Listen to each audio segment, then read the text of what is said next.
Welcome, everybody. Welcome, Arvanauts, and welcome, boys, girls, everybody from non-binary, everyone of all ages, all races, creeds, all beliefs, systems, nationalities, etc.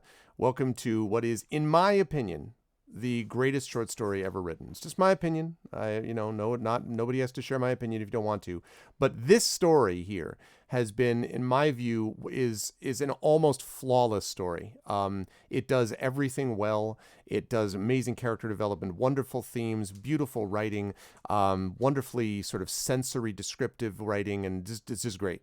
And this tradition is one of my favorites every year. This holiday tradition is it's one of the reasons I look forward to December, because I get to do this with this incredibly talented crew.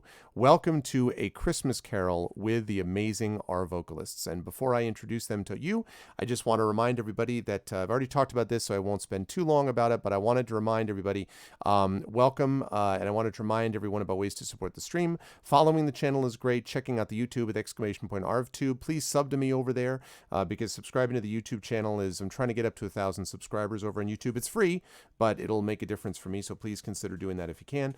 !Arvcord is the Discord. Twitter is !Arv tweets. Website is arvanellarun.com.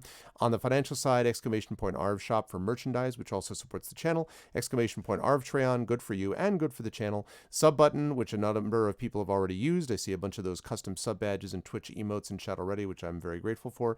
And last but certainly not least, !Icarus for details about my Icarus graphic novel. !Library for tales and tomes from the Forbidden Library. My 5e adventure and sourcebook from Alligator Alley Entertainment. Grayshade KS for my Grayshade Kickstarter starting in early February.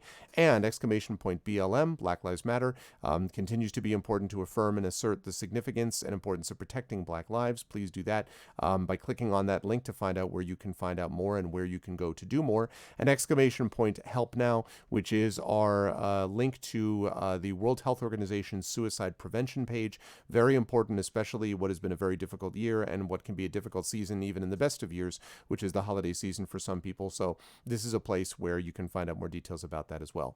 Had two great streams today already, Adventures in Middle-earth in the morning, and then GOG with Pen and Pixels and some Vaporum Lockdown. But now we have, as I say, one of my favorite holiday traditions. And to bring in that favorite holiday tradition, I'm going to unmute myself so that the folks know we're ready to go. Then I'm going to unmute them. My biggest thing, and I'm going to swing over now to... I am talking. These guys. I love the seismic charges when they blow up and then like all the asteroids.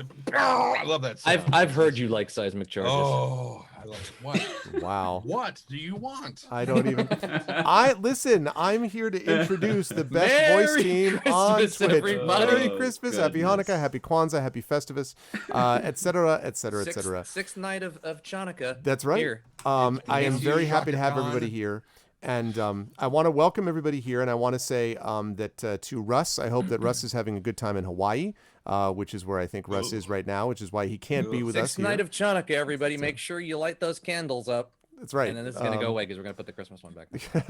But yes, so definitely welcome to them. Also, you see that my daughter is with me right here. Little Arv is with us. I don't have a Santa hat, and I'm sorry. Yeah, she's sorry she doesn't have a Santa hat, but that's all right.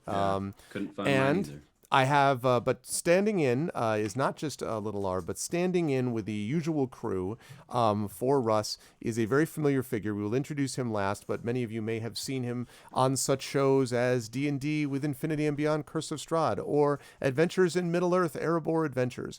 And of course, I'm talking about Sod. No, I'll talk about this person in a moment. But first I want to introduce... Richard Kiley. We spared no expense. Exactly. I want to talk about the person, first of all, right below me, who has this very Christmassy. I like that setup. It's darker, but it's got the green Christmas tree on the left. It's got the light on the right. It's got the red hair. And I'm coming to her just as she's taking a bite of some food, which is sorry, y'all. I'm eating chili. Good timing by me. Chili is a perfect Christmas food entertainment. Right? That's what I said. Ooh, so I'm sorry, all of you are watching me eat my chili. Little Red Dot, it is good to see you. I apologize for coming to you when you were eating chili. How are you doing otherwise besides the chili? I'm technically eating chili on your show, so I should be apologizing to you. But that being said, I'm so stoked to be here. As always, we've had a little break.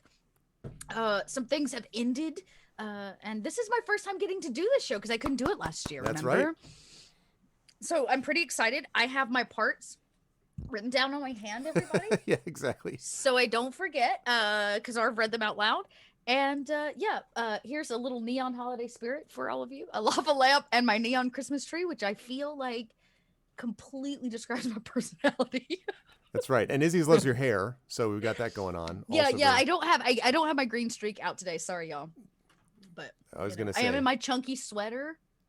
I have holiday Funky spirit. sweater. you just need the as- blinking lights on the sweater for the final, like, Just ding, the ding, ding, the you know. real moment. But yeah,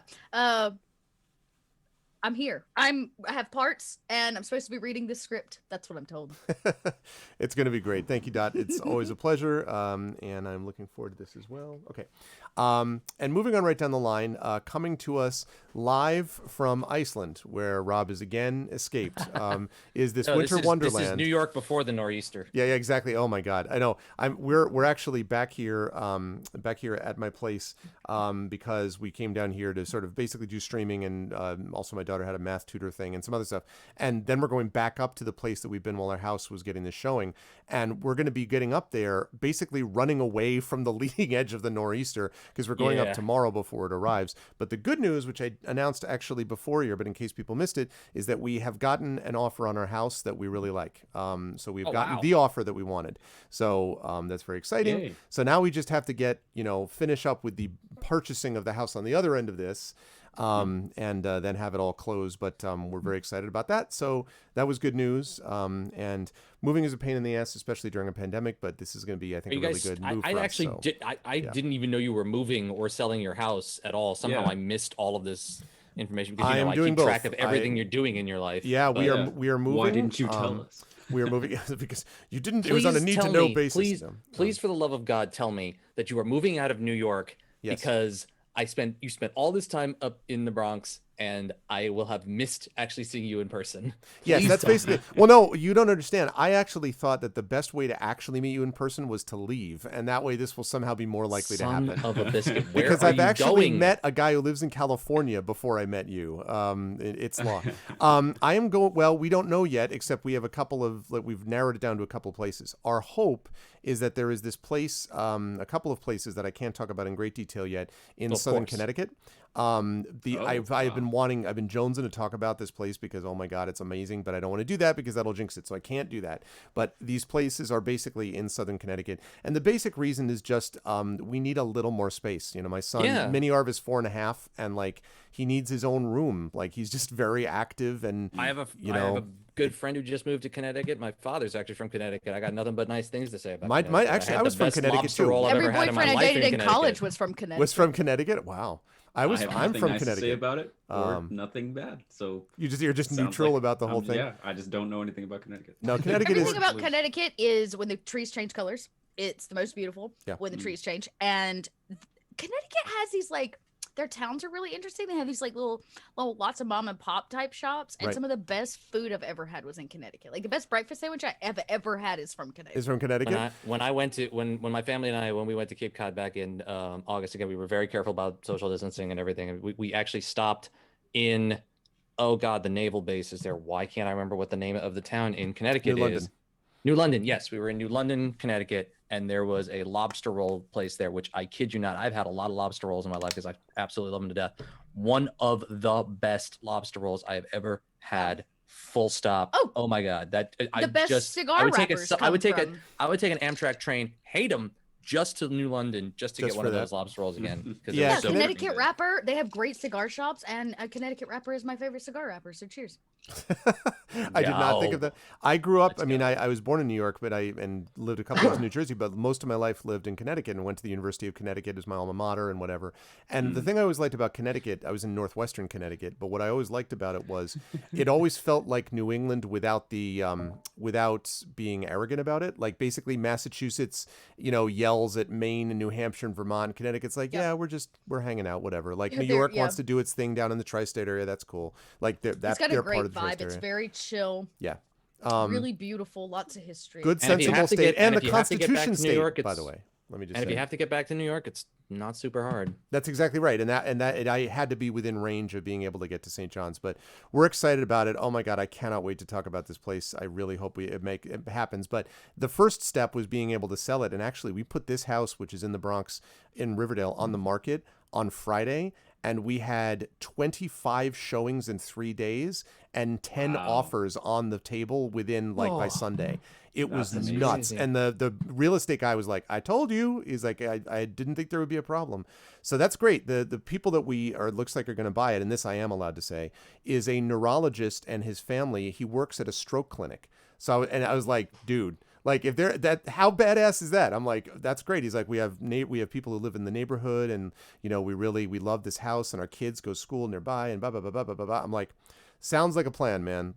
And there's a lot of history in this house for me. Like I've only ever streamed from my home base from this house. I started streaming, we moved here in 2010, and my son was born in this house, literally in this house. So like, there's definitely a lot of history, but it's time.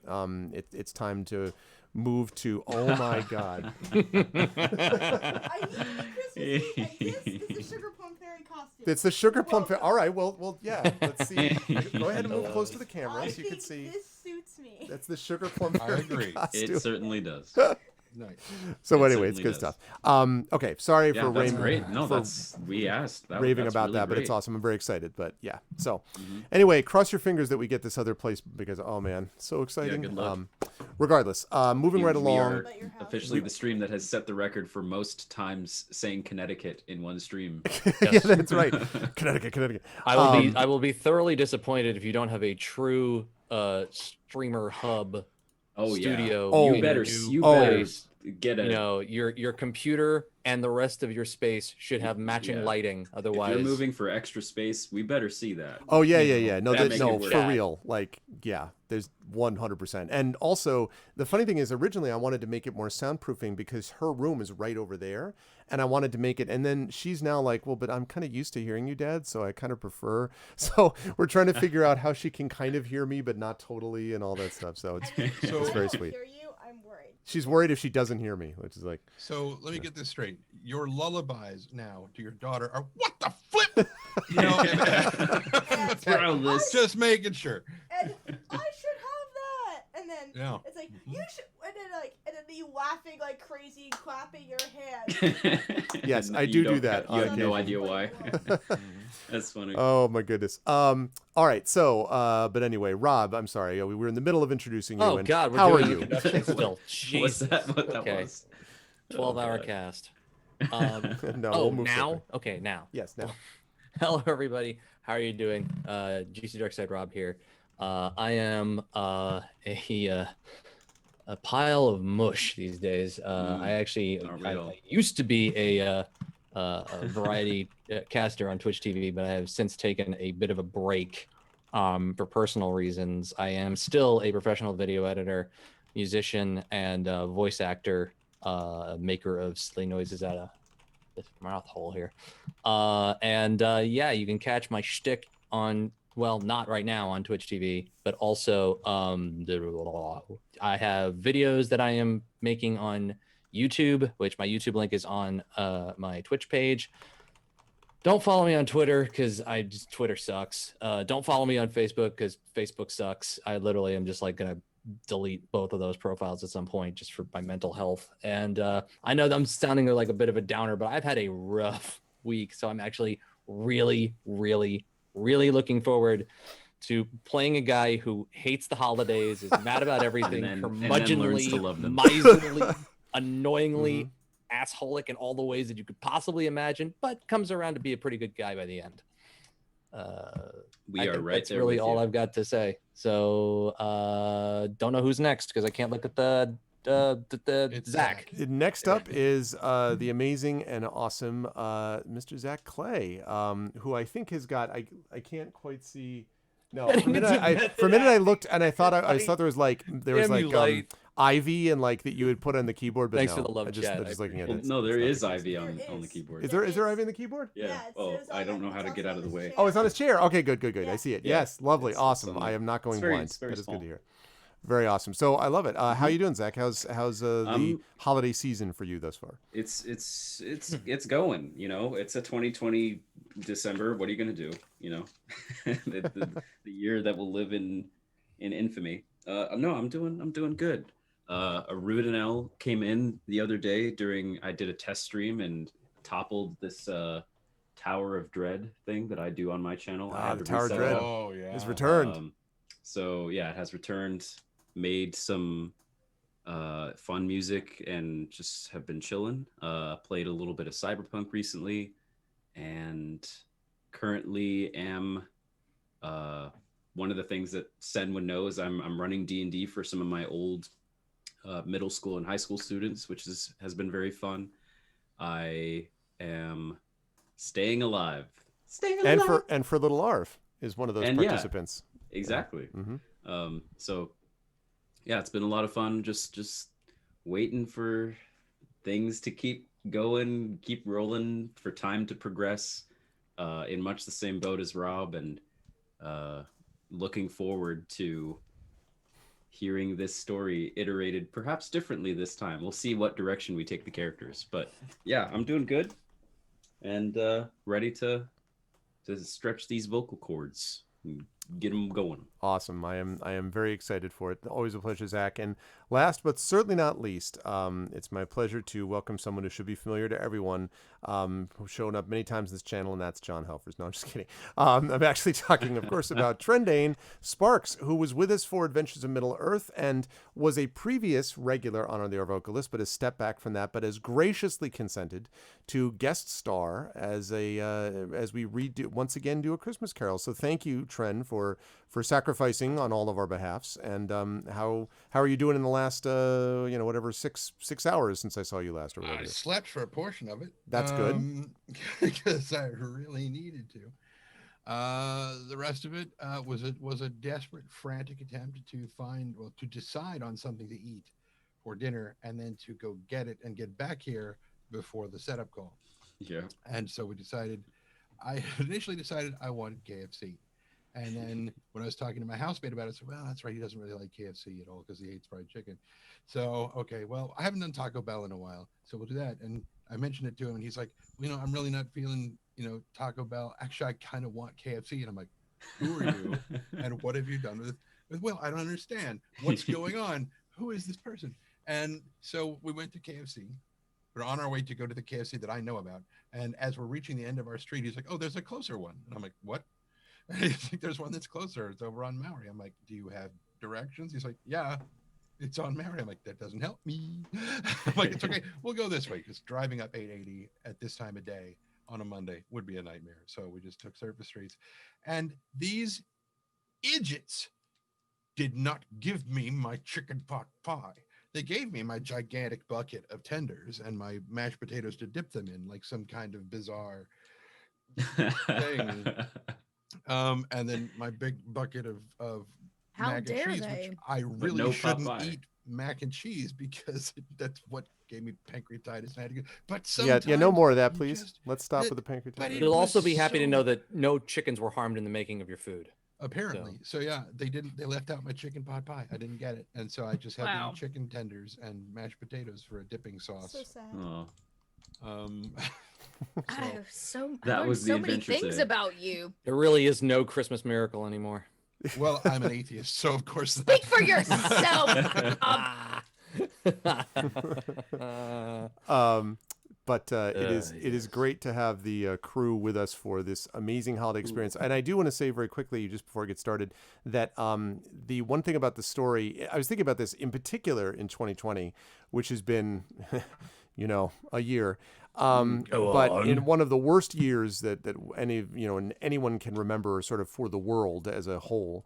I do think that this is an example of where this story works the best. It's an example of a story of hope without sort of shying away from despair and depravity. I think that's one of the things that makes it such a great story. So I hope in that spirit, everyone will take this on board. And I have just been texted that our Indian food for Little Arv and myself has arrived. So I'm going to send Little Arv down to get our Indian food in the spirit of Christmas. Wonderful. From your favorite place? Yep. And this person is, again, hold on a second.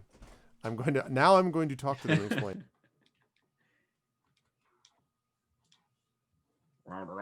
Indian food, the spirit of Christmas. Womp womp womp. Nothing says Christmas like a good chicken tikka masala. Sure. Which was the other thing I almost went to get. I almost went to get chicken tikka masala tonight for dinner. It was that close. It was that or KFC, and I decided which one would be better. I hear chicken tikka masala is what Brits eat on Hanukkah. Just like contactless delivery. They're like, let me contact. I have it ready for you. I'm like, contactless delivery. I gave you a massive tip. And It's just give it Rob, upstairs. it is pronounced Shaka Khan. There you go. Happy Hey, Shaka. what's Okay. up, Evan? Where you are, there are multiple C's in the word. It is pronounced Connecticut. Okay. Yes. Okay, but anyway, it is hopefully a story which will help with all of us, that we will all enjoy. I love this story, and so yeah. So with that said, I will be doing the voice of the narrator as Pat Buttram. yeah. And speaking of that, the narrator. Christmas Carol. Show of starring a hands, bunch how many of- people know who that is? Okay. Well, I just I told don't. you. Oh, okay. We will be actually alternating narrators. The beginning narrator will be Trende, narrator Stave 1. So we have this Christmas Carol, which has been the official one that was condensed by Dickens for his public readings. So this is Condensed by annotated, but it's Dickens. annotated by It's my Dickens favorite himself. rock band. So like, I feel like, if Dickens can do this, like, it's good. So So if you watch the episode of Doctor Who where they go and they run into the Charles Dickens reading, Yep. this is the one he's reading in that. that's it. Absolutely. And I think, isn't that the doctor's wife? No, I it's think not. It's the Unquiet Dead. Oh, The Unquiet Dead. I was going to say, because The Doctor's Wife, which I think is written by Neil Gaiman, and Neil Yes. Gaiman does an incredible reading of this very thing. Yep. So anyway. All right. With that said, chat, settle in. Please feel free to participate and comment on the shenanigans of Scrooge and Sundry, and get ready to listen to the most talented voice team on Twitch. I now hand things over to the On this channel. inestimable What? narrator, Trendane, with, this is the one thing I get to say at the beginning, A Christmas Carol.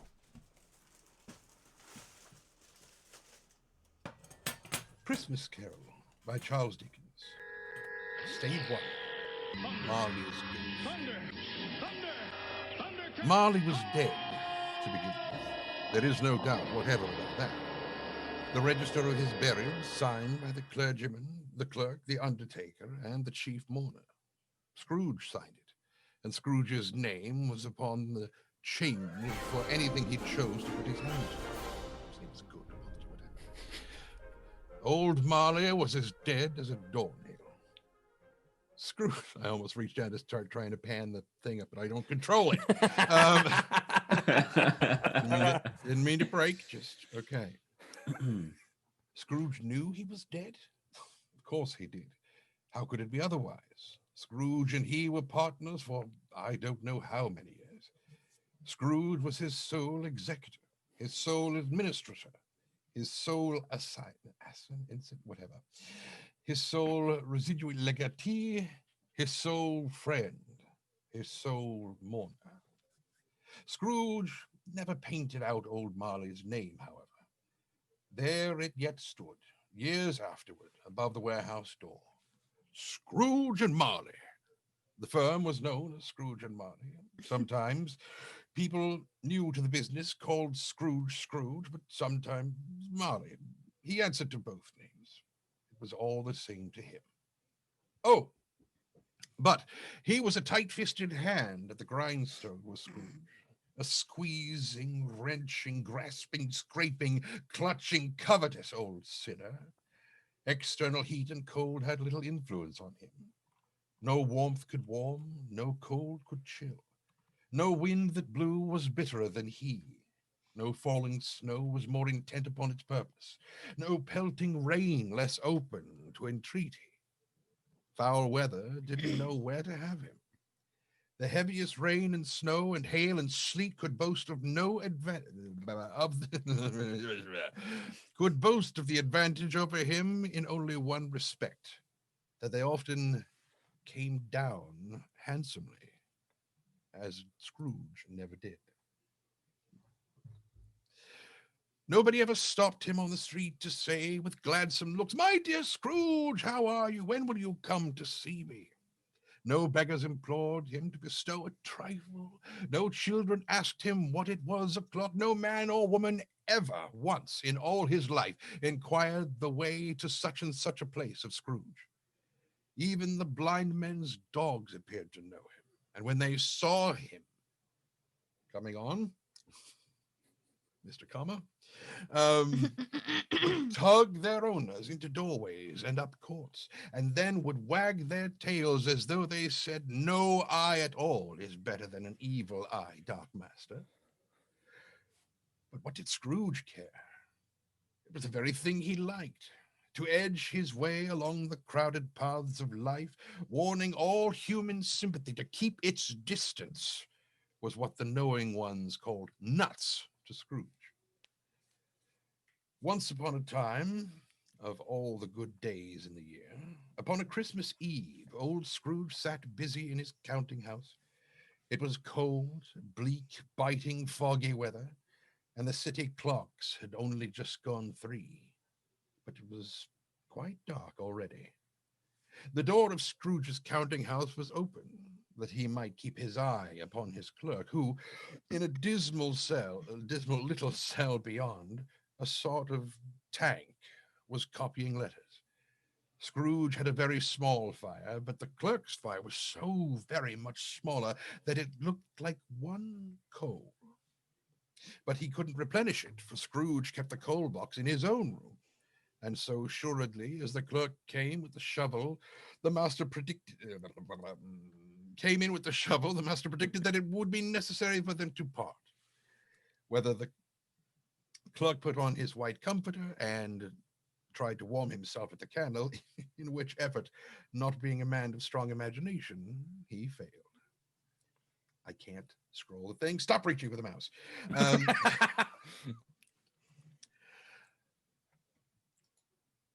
Who's the nephew? I believe you are. Am I? Am I talking to myself in this scene? Okay, good. Well, then I'd better have a drink of water so that I can... How old is his nephew? I can't remember. He's like... It's like my adult age. Never mind. You're eating ours. Shut up. A Merry Christmas, Uncle. God save you, cried the cheerful voice. It was the voice of Scrooge's nephew, which sounds remarkably like me, who came upon him so quickly that this was the first intimation Scrooge had of his approach. Bah, said Scrooge. humbug. Christmas a humbug, Uncle? You don't mean that, I'm sure. A little bit down. Yeah, thanks. This is gonna work out great. Anyway, I'm sure. I do. Out upon a Merry Christmas. What's Christmas time to you but a time for paying bills without money? A time for finding yourself a year older and not an hour richer. A time for balancing your books, having every item in them through a round dozen of months presented dead against you. If I had my will, every idiot who goes about with a Merry Christmas on his lips should be boiled with his own pudding and buried with a stake of holly through his heart. He should. Uncle! Nephew, keep Christmas in your own way, and let me keep it in mine. Keep it? But you don't keep it. Let me leave it alone, then. Much good may it do you. Much good it has ever done you. There are many things for which I might have derived good, but which I have not said petrified, but which I have not profited, I dare say, Christmas among the best. The rest. Weller, what are you doing here? I don't know.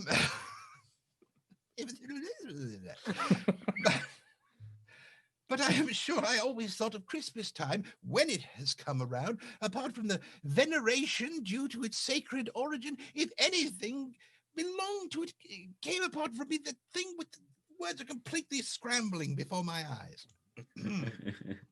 Wow. Right, I'll just pick up for there. 3 staves to go. As a good time, a kind, forgiving, charitable, pleasant time. The only time I know of in the long calendar of the year when men and women seem to be one consent, one consent to open their shut-up hearts freely and to think of people below them as if they really were fellow travelers to the grave, which sounds really bad. And not another race of creatures bound on Foreshadowing. their... I know. And therefore, uncle, though it has never put a scrap of gold or silver in my pocket, I believe that it has done me good and will do me good, and I say God bless it. The clerk and the tank involuntarily applauded. Let me hear another sound from you, Said Scrooge. and you'll keep your Christmas by losing your situation. You're quite a powerful speaker, sir. Oh, he added, turning to his nephew. I wonder you don't go into Parliament. Don't be angry, uncle. Come, dine with us tomorrow. Yeah, I wanted to scroll too. Scrooge said that he would see him. Yes, indeed he did. He went the whole length of the expression and said that he would see him in that extremity first. That's me again. But why? Cried Scrooge's nephew. Why? Isn't it fun to talk to yourself? Yes, Why did you get married? because I fell in love, Because you fell in love. growled Scrooge, as if that were the only thing in the world more ridiculous than a Merry Christmas. Good afternoon. Nay, uncle, but you never came to see me before that happened. Why give it as a season if not... Good afternoon. Yes, good plan. I want... I want Good nothing from afternoon. you. I know, I'm getting there. Stop laughing at me, Arvin. I am sorry with all my heart to find you so resolute. We have never had any quarrel to which I have been a party, but I have made the trial in homage to Christmas, and I'll keep my Christmas humor to the last. So, a Merry Christmas, Uncle, Good afternoon. and a Happy New Year. Good afternoon. I don't know where we're going. Oh my goodness. I'm waiting for Arv to get the text position. And He was laughing too hard. Don't worry. yeah, apparently he's probably got chicken all over his fingers or whatever he's having. His nephew left the room without an angry word, without an angry word, notwithstanding. Knowledge is what. Oh, bring Knowledge. us together today. I'm sure that Dickens is loving this from wherever he is. Woof! True woof! True I love. imagine he's gonna barrel through the window as Ooh, Oh. Eddie, What check the it devil out. are you doing? Mm. Right, the clerk, in letting This is Scrooge's good nephew- content though. It is. It is the best content on Twitch. This is why, if we had channel points, we could put ourselves on the front page where everyone could enjoy could this. you So believe anyway, in letting Scrooge's nephew out, had let two other people in, like cats, you know. They were portly gentlemen, pleasant to behold, and now stood with their hats off in Scrooge's office. They had books and papers in their hands and bowed to him. This first gentleman speaking is going to be Dot, and the second gentleman speaking is going to be Zach for this.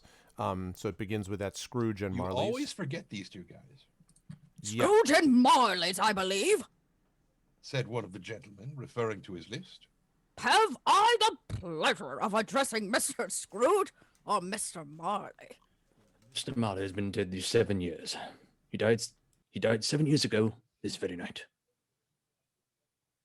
Same person? Is this the same person? It's another person. There are two of them. Okay, your turn. Okay. At this festive season of the year, Mr. Scrooge, Said the gentleman, taking up a pen. it's more than usually desirable that we should make some slight provision for the poor and destitute, who suffer greatly at the present time. Many thousands are in want of common necessaries. Hundreds of thousands are in want of common comforts, sir. Are there no prisons? Plenty of presents. But under the impression that They are portly. They are portly. It makes sense. But under the impression that they scarcely furnish Christian cheer of mind or body to the unfending multitude, a few of us are endeavoring to raise a fund to buy the poor some meat and drink and means of warmth. Yes. We choose this time because it is a time of all others when want is keenly felt and abundance rejoices. What shall I put you down for? I'm not a crook. No, I'm sorry. This guy is aggressive, man. He is like, give me money. This is why they send him door to door. Right. Nothing. You wish to be anonymous. I wish to be left alone. Since you asked me what I wish, gentlemen, this is my answer. I don't make merry myself at Christmas, and I can't afford to make idle people merry. I hope to support the prisons and the workhouses. They cost enough, and those who are badly off must go there. Many can't go there, sir. Many would rather die. I can't see my next line. What? There we go. And if they would rather die, they had better do it and decrease the surplus population. Oh, sorry, that's my line.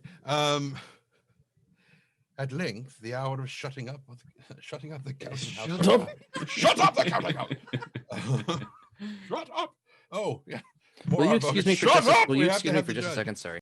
Yeah, it's fine. Go ahead. I'll just do the judge from Phoenix Wright. Shut up! The counting house arrived. With an ill-will Scrooge, dismounting from his stool, tacitly admitted the fact to the expectant clerk in the tank, who instantly snuffed his candle out and put on his hat. You'll want all day tomorrow, I suppose. I think this is me speaking. The gentleman you're talking to. Or is it Scrooge? Oh, That's Right, sorry. you just do the Scrooge then. I'm having an identity crisis. That's okay. You're Cratchit, Zach. He's about to. But do you want me to do the Oh, part? Oh, wait, look, he's there he is. returned. He's back. There he is. Oh, I see. I can feel my corporeal form return. I'm so sorry. The walls are Please. apparently thinner than I thought in here. I just wanted to make sure that there wasn't like my folks are having a very heated conversation about something that I probably don't want to be involved with. So I got it. First of all, thank you, Ridley, for the Politics or tier 2 something. sub. I appreciate it very much, man. Ho, ho, ho is right. Exactly. Sorry, so, wait, yeah, wait. so, is right. so right. Wee-hoo. Zach is Cratchit, Hmm, and Rob continues with Scrooge and You'll Want All Day Tomorrow, etc. If they would rather die, they had better do it. oh no, it's the next line. Sorry. You'll want all day tomorrow, I suppose. If quite convenient, sir. It is not convenient, and it's not fair. If I was to stop half a crown for it, you'd think yourself mightily ill-used, I'll be bound. Yes, sir. And yet you don't think me ill-used when I pay a day's wages for no work. It's only once a year, sir. A poor excuse for picking a man's pocket every 25th of December.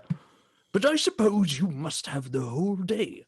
Be here all the early next morning. The clerk promised that he would, and Scrooge walked out with a growl. And exactly like that. The office was closed in a twinkling, and the clerk, with the long ends of his white comforter dangling below his waist, for he boasted no greatcoat, went down a slide at the end of the lane of boys. What? Yes, at the end of a lane of boys, 20 times in honor of it being Christmas Eve, and then ran home as hard as he could pelt to play at Blind Man's Bluff.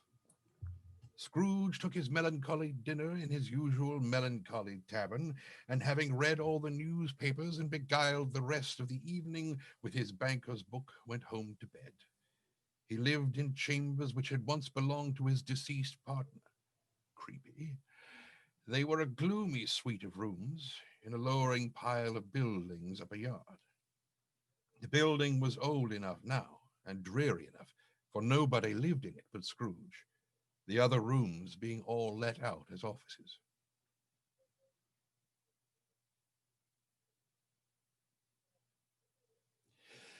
Now, it is a fact that there was nothing at all peculiar about the knocker on the door of this house, except that it was very large, Also, that Scrooge had seen it night and morning during his whole residency in that place. Also, that Scrooge had as little of what is called fancy about him as any man in the city of London.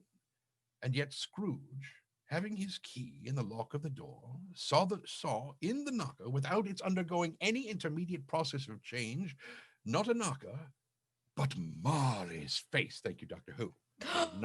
I would not know that paragraph so well if not for that episode of Doctor Who. Marley's face. Marley's face, with a dismal light about it, like a bad lobster in a dark cellar. I'm a bad lobster. I know, wicked. It was not angry or ferocious. It's the all-you-can-eat crab legs week. Red Lobster, don't do that at this point. So, but it looked at Scrooge as Marley used to look, with ghostly spectacles turned up on his ghostly forehead, which I could kind of do with my Weller glasses, just like that. Anyway. As Scrooge looked fixedly at this phenomenon, it was a knocker again, and he said,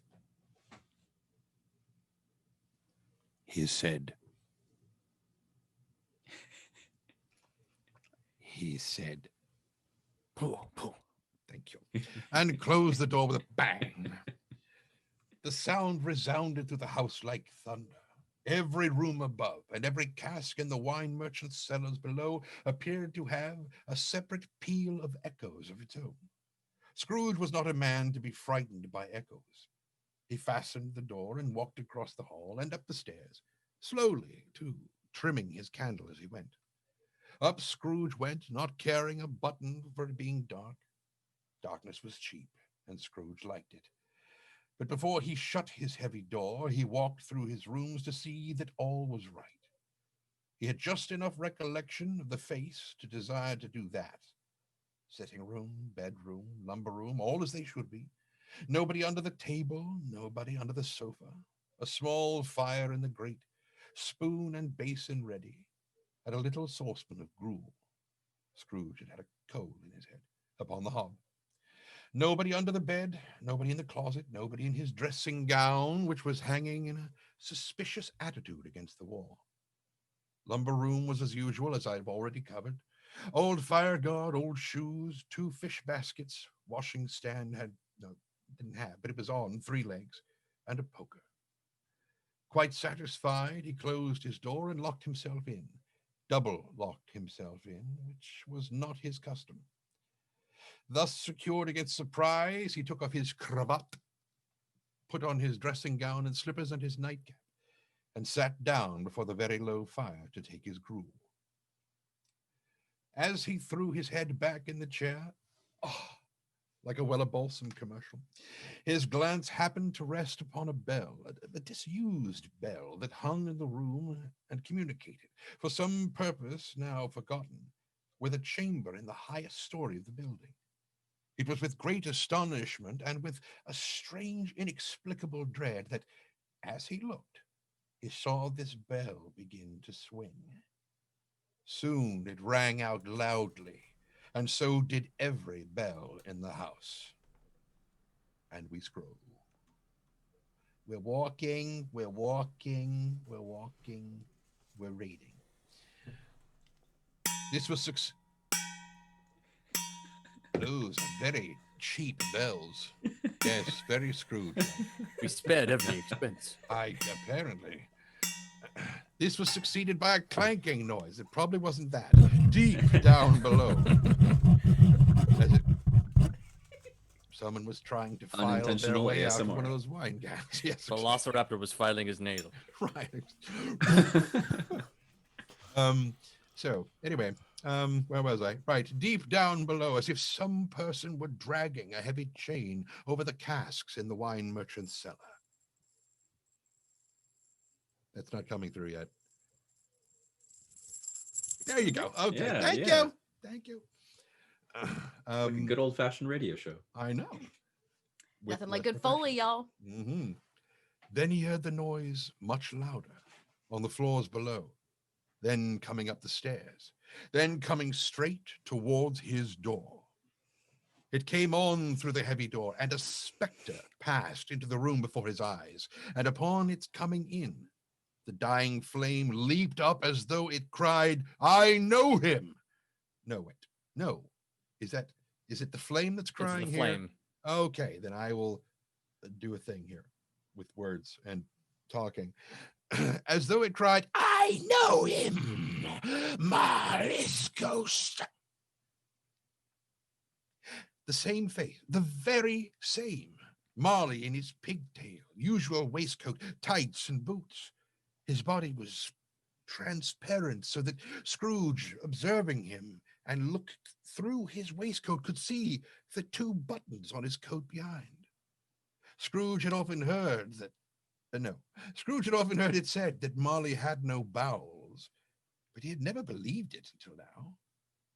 Nor did he believe it, even now. Though he looked the phantom through and through and saw it standing before him, though he felt the chilling influence of its death-cold eyes, and noticed the very texture of the folded kerchief bound about its head and chin, he was still incredulous. How now? Said Scrooge, caustic and cold as ever. What do you want with me? Much. Marley's voice, no doubt about it. Who are you? Well, you should ask me who I was. Who were you then? Well, right now, I don't know. In life, I was your partner, Jacob Marley. What the devil is going on with your accent? I don't know. He's been around. It's okay. Go ahead. Being a ghost does things to you. He's from the south side of London. Yeah. Very so. Can you sit down? I can. Do it then. No. Scrooge asked the question because he didn't know whether a ghost so transparent might find himself in a condition to take a chair, and felt that in the event of it being impossible, it might involve the necessity of an embarrassing explanation. But the ghost sat down on the opposite side of the fireplace as if he were quite used to it. So, you don't believe in me. I don't. And I just spit all over my monitor, excuse me. Well, what evidence would you have of my reality beyond that of your senses? I don't know. Oh, why do you doubt your senses? Because a little thing affects them. A slight disorder of the stomach makes them cheats. You may be an undigested bit of beef, a blot of mustard, a crumb of cheese, a fragment of underdone potato. There's more of gravy than of grave about you, whatever you are. That was a good one. I like that. No. Scrooge was not in the habit of cracking jokes, nor did he feel in his heart by any means waggish then. The truth is that he tried to be smart as a means of distracting his own attention and keeping down his horror. And we're walking. Thank you. But how much greater was his horror when the phantom, taking off the bandage round its head as if it were too warm to wear indoors, its lower jaw dropped down upon its breast. Mercy! Dreadful apparition! Why do you trouble me? Why do spirits walk the earth? And why do they come to me? Well, it is required of every man that the spirit within him should walk abroad among his fellow men and travel far and wide. And if that spirit goes not forth in life, it is condemned to do so after death. I cannot tell you all I would. A very little more is permitted to me. I cannot rest. I cannot stay. I cannot linger anywhere. My spirit never walked beyond our counting house. Mark me, in life, my spirit never roved beyond the narrow limits of our money-changing hole. and weary journeys lie before me. 7 years dead, and traveling all the time. You travel fast. On the wings of a horse. I mean, of wind. You might have got over a great quantity of ground in 7 years. Oh, blind man, not to know that ages of incessant labor by immortal creatures for this earth must pass into eternity before the good of which it is susceptible is all developed. Not to know that any Christian spirit working kindly in its little sphere, whatever it may be, will find its mortal life too short for its vast means of usefulness. Not to know that no space of regret can make amends for one's life's opportunities misused. Yet I was like this man. I was once like this man.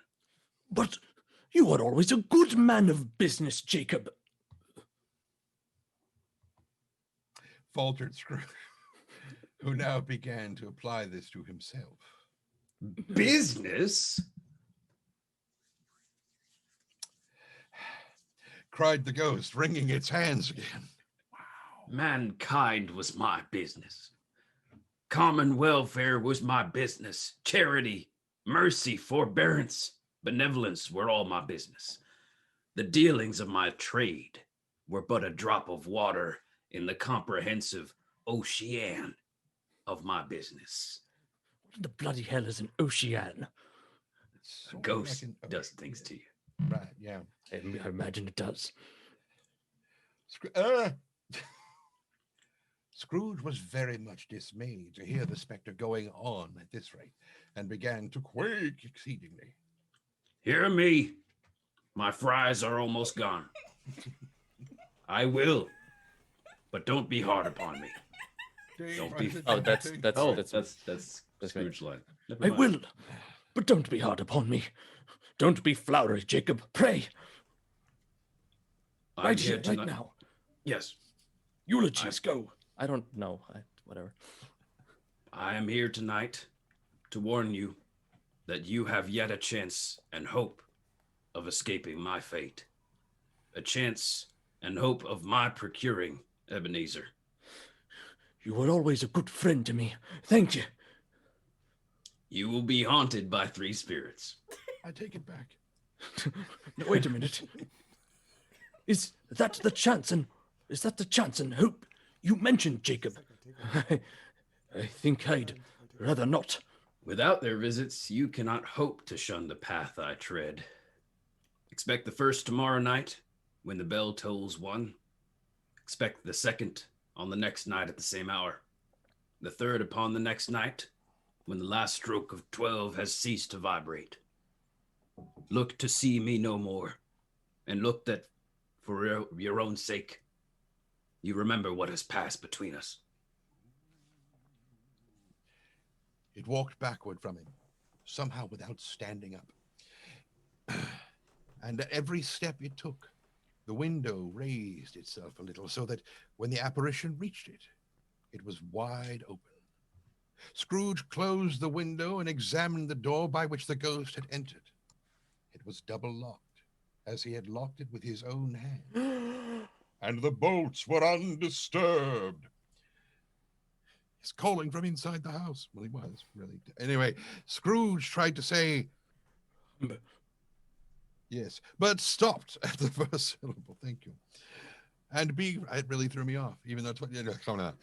And being from the emotion he had undergone, or the fatigues of the day, or his glimpse of an invisible world, which, how could you, because it's invisible, or the dull conversation of the ghost, or the lateness of the hour, much in need of repose, he went straight to bed without undressing and fell asleep on the instant.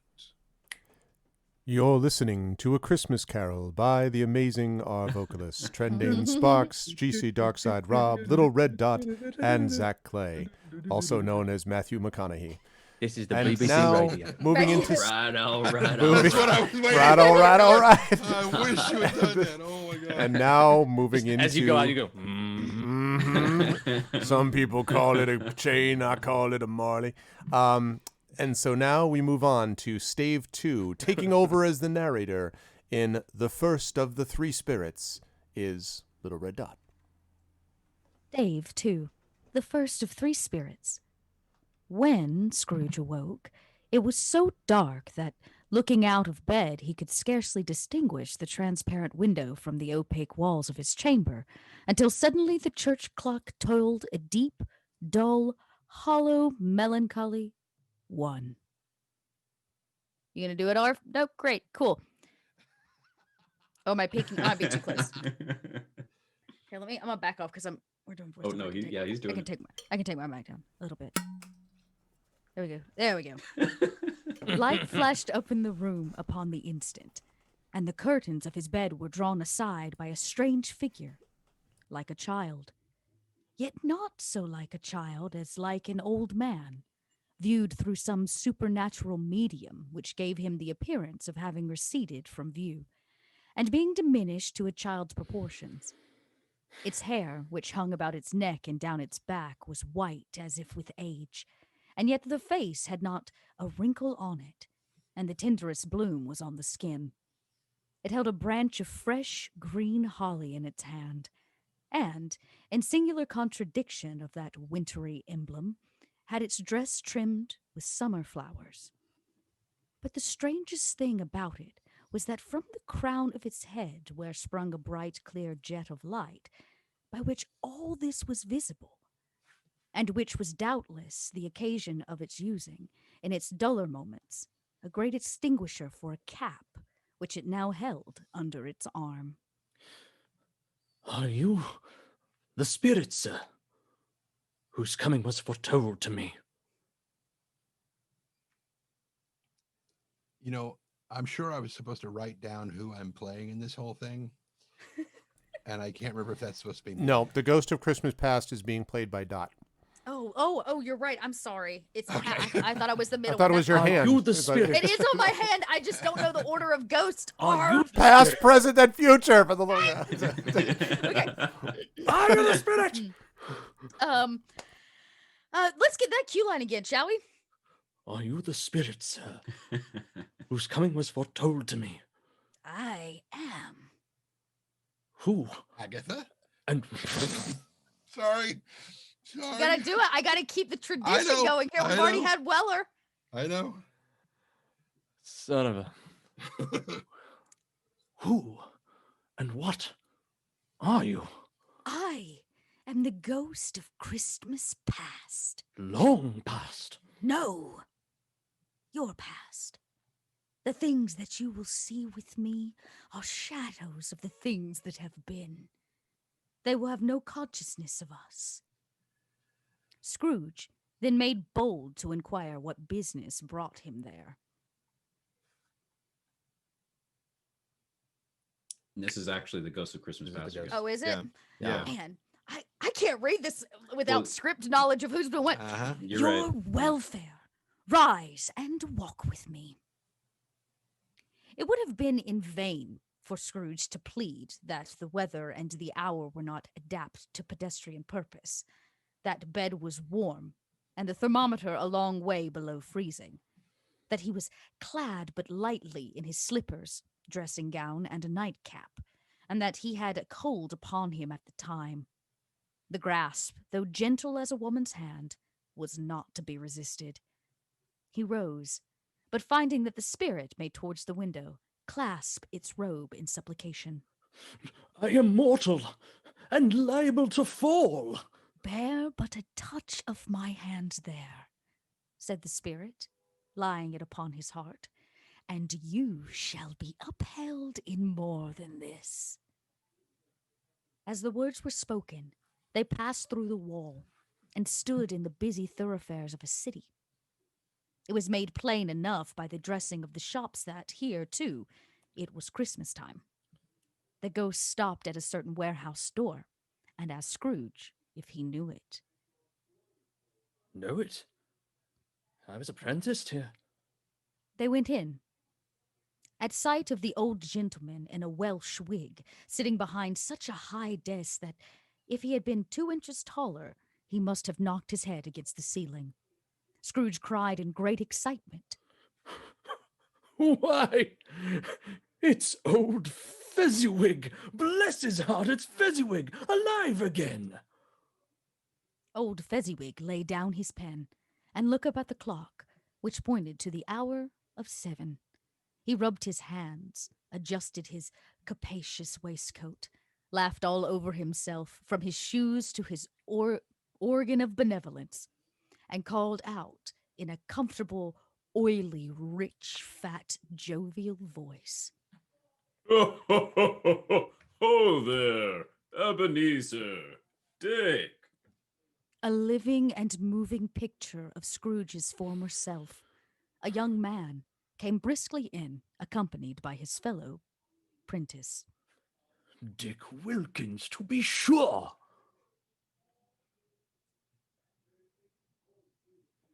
Said Scrooge to the ghost. My old fellow prentice, bless me, yes, there he is. He was very much attached to me, was Dick. Poor Dick, dear, dear. Oh, ho, ho, ho, ho, ho, ho, ho, ho, ho. My boys, Said Fezziwig. no more work tonight. Christmas Eve, Dick. Christmas, Ebenezer. Let's have the shutters up before a man can say Jack Robinson. Clear away, my lads, and let's have lots of room here. Clear away. There was nothing they wouldn't have cleared away, or couldn't have cleared away, with old Fezziwig looking on. It was done in a minute. Every movable was packed off as if it were dismissed from public life forevermore. The floor was swept and watered. The lamps were trimmed. Fuel was heaped upon the fire, and the warehouse was as snug and warm and dry and bright. And bright a ballroom. Okay, I've never heard that before. And the warehouse was as snug and warm and dry and bright a ballroom as you would desire to see upon a warm winter's night. It came a fiddler with a music book, and went up to the lofty desk, and made an orchestra of it, and tuned like 50 stomach aches. It came Mrs. Fezziwig, one vast, substantial smile. In came the 3 Mrs. Fezziwigs, beaming and lovable. In came the 6 young followers whose hearts that they broke.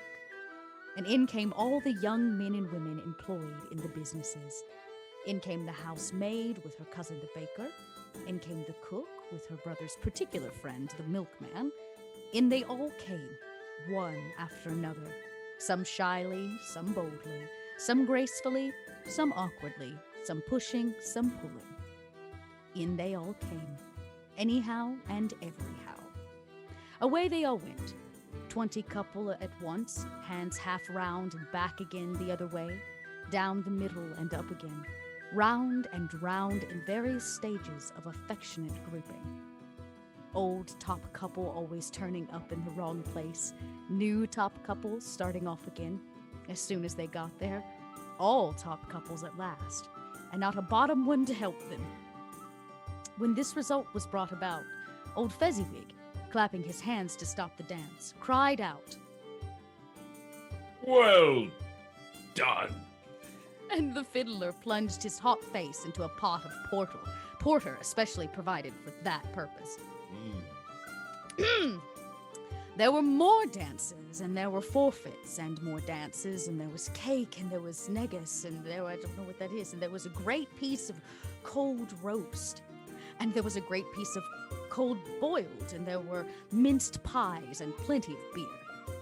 But the great effect of the evening came after the roast and boiled, when the fiddler struck up Sir Roger de Coverley.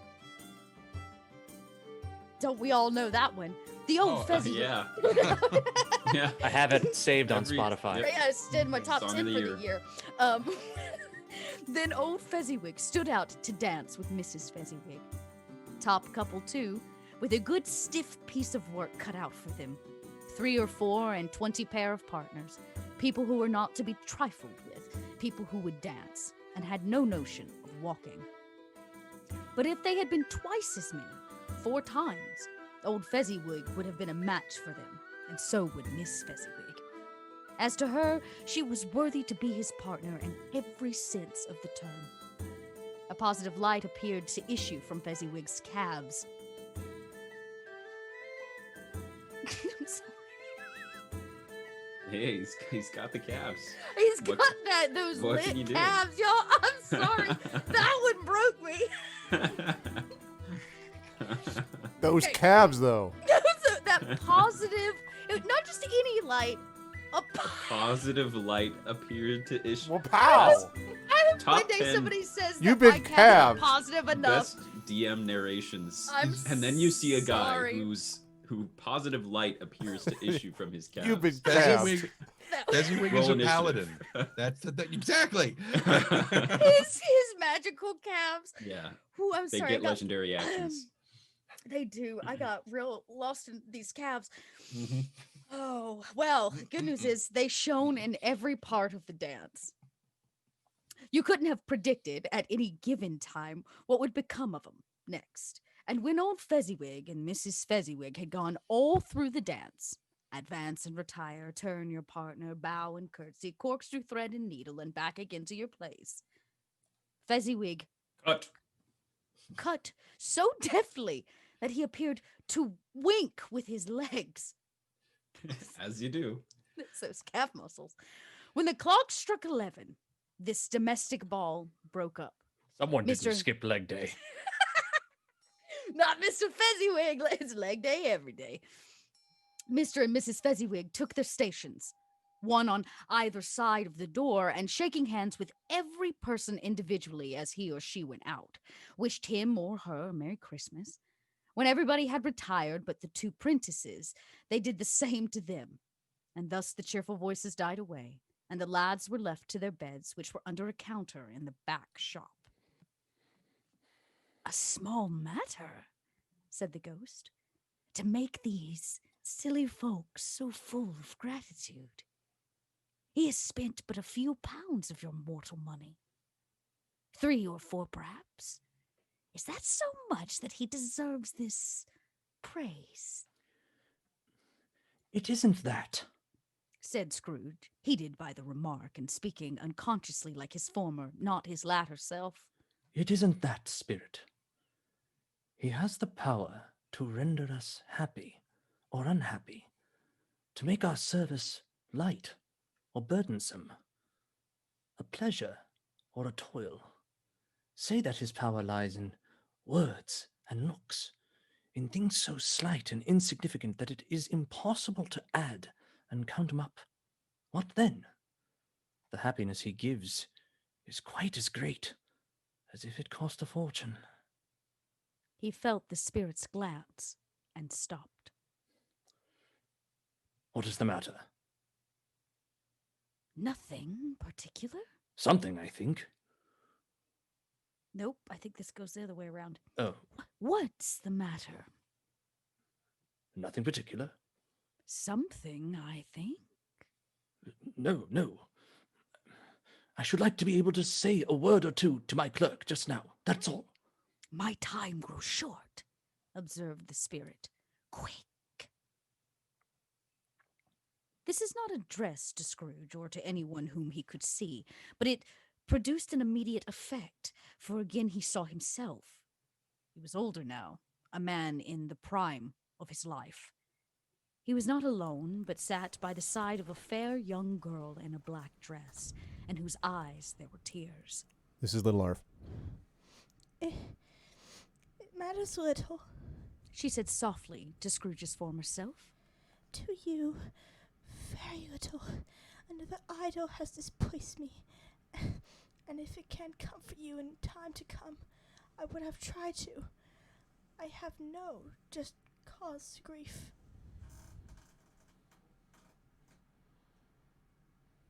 That's Scrooge. Scrooge, right? Yeah. Oh, is that Scrooge? Yeah, it's Scrooge. Young. Oh, this is young Scrooge. Mm-hmm. What idol has displaced you?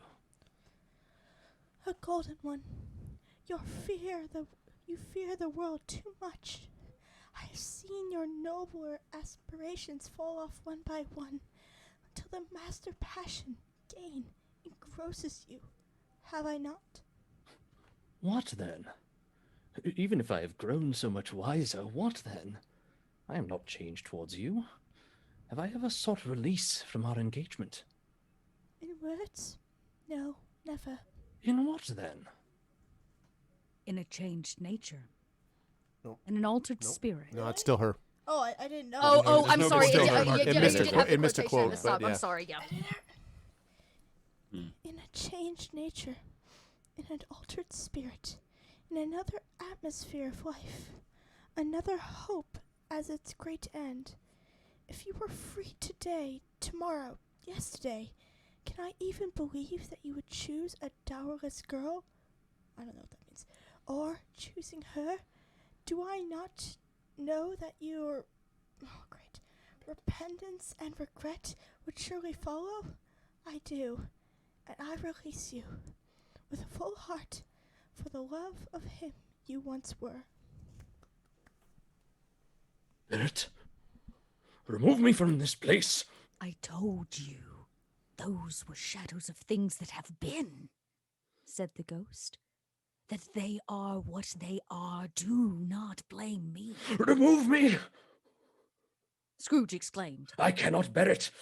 Leave me. Take me back. Haunt me no longer.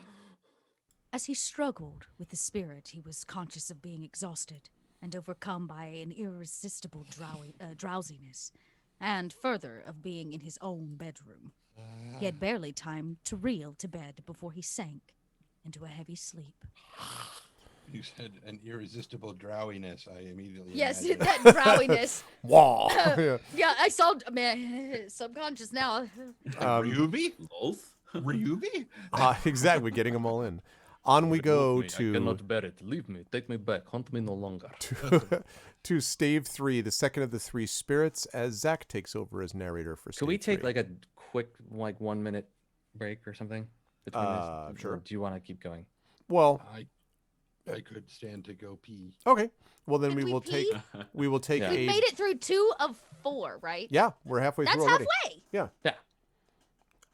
That's halfway. I appreciate it. We can take Oh, I a do. break, so we will take a small break with you folks. We'll be back here in about 3 minutes, 4 minutes, something like that. In the meantime, you're watching the amazing Arvocalists, represented by Little Red Dot, by GC Dark Sword Rob, by Zach Clay, and by Trending Sparks, and by, as you just saw or heard, my daughter, Little Arv. Good job. Yep, doing great work on that. Fantastic. Practicing Nice, with nice sorrow. Mr. Zach It was Clay. very nice. I think I got an accent in the middle of doing the voice. Same. It happens. So it's good stuff. So, yes, intermission, cue the music. I'm going to fire up some more Green Forge Tavern music, and we shall be back in a moment. Hold tight.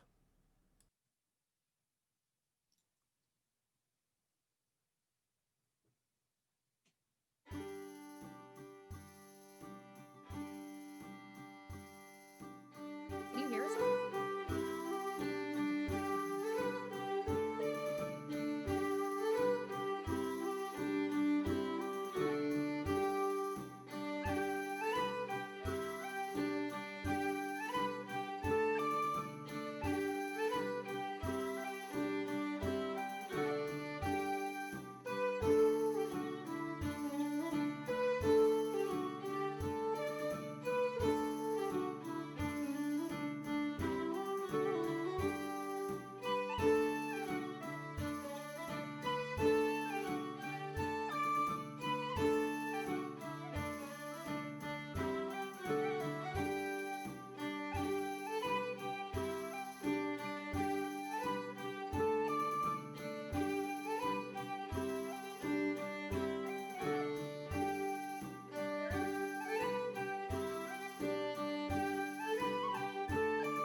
I'd have one of those too if I wasn't on my crappy MacBook.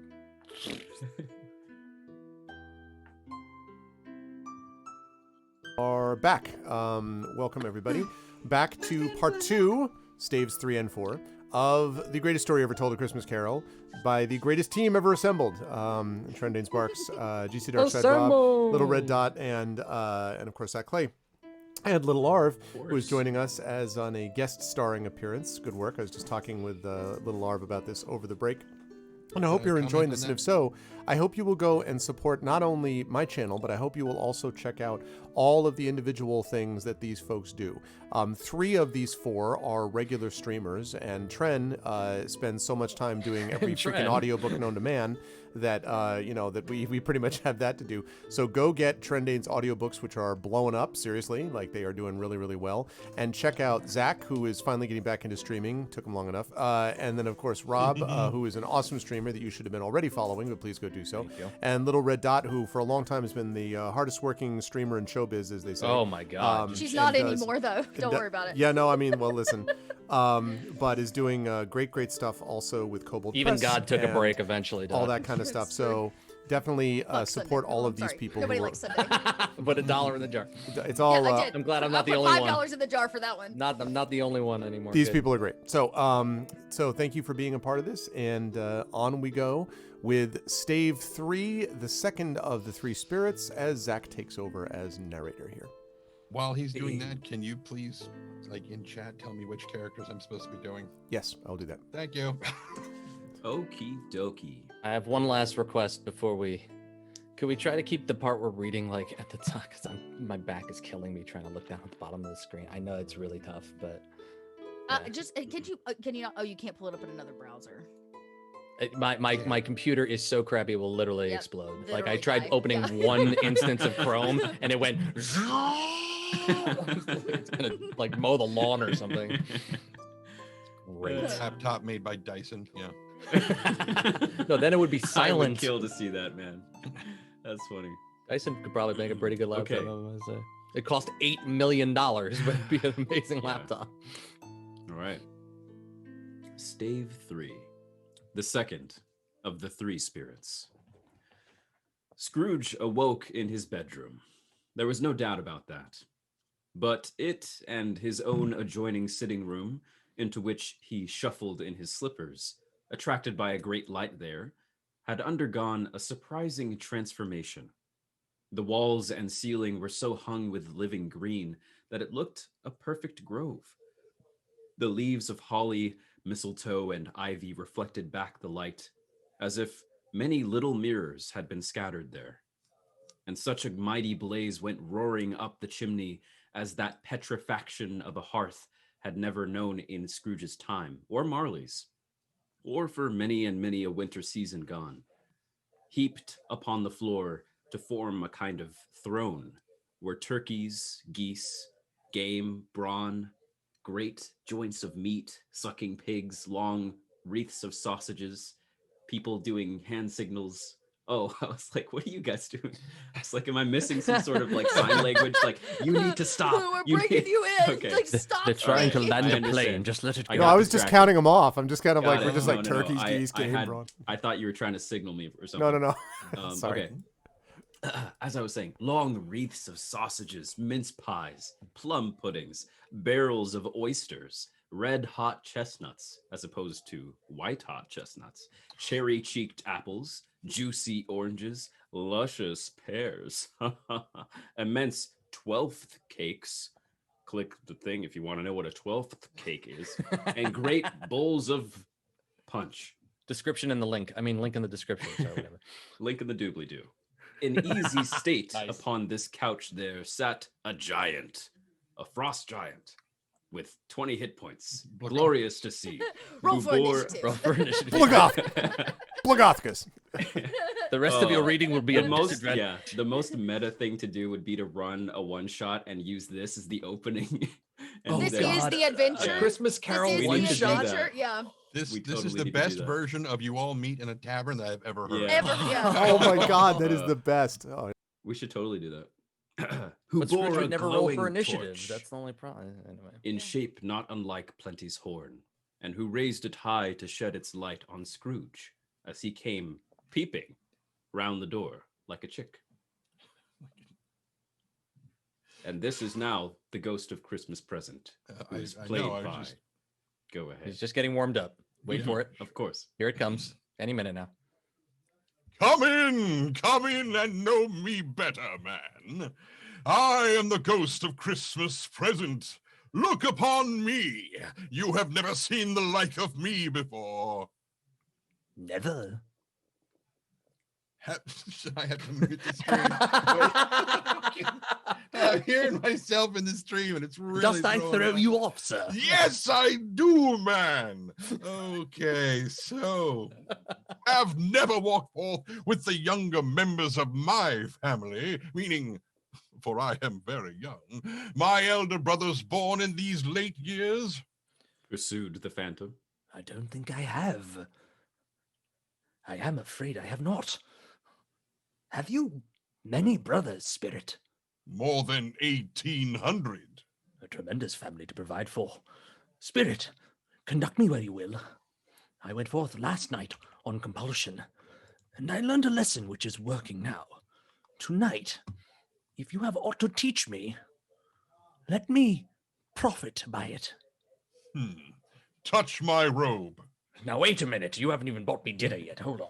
What do you think all this is? Scrooge did as he was told, and held it fast. And I guess so. The room and its contents all vanished instantly, and they stood in the city streets upon a snowy Christmas morning. Ah, how nice. Scrooge and the ghost passed on, invisible, straight to Scrooge's clerks. And on the threshold of the door, the spirit smiled and stopped to bless Bob Cratchit's dwelling with the sprinklings of his torch. Careful not to set it on fire, because sprinklings of a torch. I know what I'm made of doing. fire. Think of that. Bob had but Wait, that robe is flammable. Bob had but 15 bob a week himself, whatever that means. He pocketed on Saturdays but 15 copies of his Christian name. And yet the ghost of Christmas Present blessed his 4-roomed house. Then up rose Mrs. Cratchit, Cratchit's wife, in case you weren't aware, dressed out but poorly in a twice-turned gown, brave in ribbons, which are cheap and make a goodly show for 6 pence.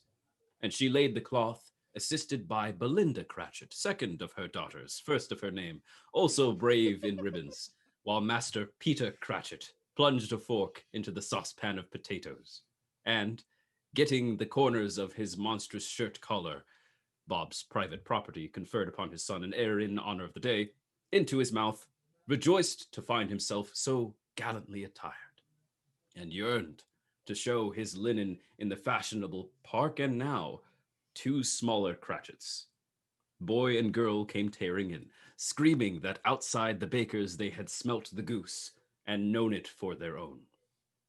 And, basking in luxurious thoughts of sage and oignon, these young Cratchits danced about the table and exalted Master Peter Cratchit to the skies, while he, not proud, although his collars nearly choked him, blew the fire until the slow potatoes, bubbling up, knocked loudly at the saucepan lid to be let out and peeled.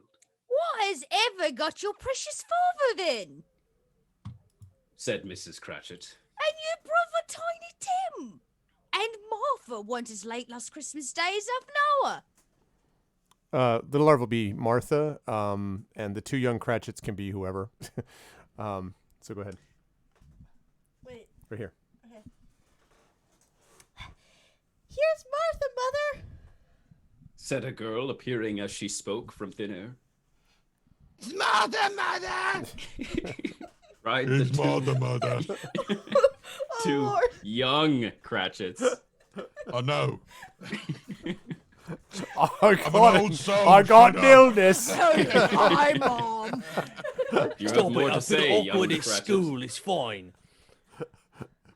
You have to, I believe you have to say hurrah. Is Well, somebody gonna yes, give me hurrah. that? Hurrah. Hurrah! It's such a ghost. Martha. Why, bless your hearts alive, my dears. How late are you? How late? Oh, you are! It's an exclamation, not a question. said Mrs. Cratchit, kissing her a dozen times and taking off her shawl and bonnet for her. It could be a question if you really try. I tried real hard. It's just an exclamation mark with scoliosis. Come on, let's go. Oh, Please, I believe this is Martha, Martha, go. We had a deal of work to finish up last night replied the girl. and had to clear away this morning, Mother. Well, never mind so long as you come. Said Mrs. Cratchit. Sit ye down before the fire, my dear, and have a warm. What? Lord Have a bless wa- ye. have a I warm don't what? let me finish. Have a warm. It doesn't. Warm is the subject. Right. It's Sit the you noun. down and have a It's warm. not an Have a adjective. Have a warm cuppa. Yeah, have a nice cuppa. Have a warm. No, no, there's father coming. Cried the two young Cratchits, who were literally everywhere It's at like once. it's the What are they Goonies. feeding you? Hide, Martha, hide. And then Cthulhu appeared. Coming out of the So- saucepan of potatoes, like, Are they feeding you the entire cow? So Martha Did they hid kill herself, it first, or did you just go right in and shoot it with your teeth? and in came little Bob, the father, with at least 3 feet of comforter, exclusive of the fringe, hanging down before him, and his threadbare clothes darned up and brushed, to look seasonable, and Tiny Tim, oh look at you, Tiny Tim, he's just so cute, upon his shoulder. Alas for Tiny Tim, he bore a little crutch, and had his limbs supported by an iron frame. Why, where's our Martha? Cried Bob Cratchit, looking round. Not coming. Said Mrs. Cratchit. Not coming? Said Bob, with a sudden declension in his high spirits. Of course, declension, for he had been Tim's blood horse all the way from church, and had come home rampant. Not coming on upon Christmas Day. What is this? Martha didn't like to see him disappointed, if it were only in joke. So she came out prematurely from behind the closet door and ran into his arms, while the two young Cratchits hustled Tiny Tim and bore him off to the wash house that he might hear the pudding singing in the copper. Oh. what pudding sounds like? why would he want, Yes. why would he, They lift up the he's like, the pot lid. oh, That's- digging you know, it. to be fair, that is how I is remember this, the Jello Beauty and the singing in the Beast? pudding commercials. So I just don't even. Oh, very apropos. Bicola. Okay. Where were we? Well, your pudding didn't sing pudding like was that to singing. you. Yes, the pudding singing Actually, in the sung like copper. to me, And then tease. Miss Cratchit asked something. And how did little Tim behave? Asked Miss Cratchit, when she had rallied Bob on his credulity, and Bob had hugged his daughter to his heart's content. And his declension. As good as gold, said Bob, and better. Somehow, he gets thoughtful, sitting by himself so much, and thinks the strangest things you ever heard. He told me coming home that he hoped the people saw him in the church, because he was a cripple, and it might be pleasant to them to remember upon Christmas Day who made lame beggars walk and blind men see. Bob's voice was tremulous when he told them this, and trembled more when he said that Timey Tim is always Timey-wimey on Tim. time. It's that old timey Tim. It's the old timey music. Tiny of Tim mums. was growing strong and hardy. His active little crutch was heard upon the floor, and back came Tiny Tim before another word was spoken, escorted by his young brother and sister to his stool beside the fire. And while Bob, turning up his cuffs, as if, poor fellow, they were capable of being made more shabby, compounded some hot mixture in a jug with gin and lemons, and stirred it round and put it on the hob to simmer, Master Peter and the two ubiquitous young Cratchits went to fetch the goose, look up that definition, with which they soon returned in high procession. Mrs. Cratchit made the gravy, ready beforehand in a little saucepan, hissing hot. Master Peter mashed the oh, look at that. Master Peter mashed the potatoes with incredible vigor. Miss Belinda sweetened up the applesauce. Martha dusted the hot plates. Bob Potatoes. took Tiny Tim beside him in a tiny corner at the table. The two young Cratchits set chairs for everybody, not forgetting themselves, and mounting guard upon their posts, crammed spoons into their mouths, lest they should shriek for goose before their turn came to be helped. At last, the dishes were set on, and grace was said.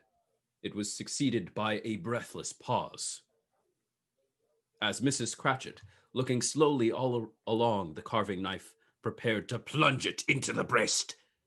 But when she did, and when the long-expected gush of stuffing issued forth, one murmur of delight arose all round the board, and even Tiny Tim, excited by the weird two young Cratchits, beat on the table with the handle of his knife, and feebly cried,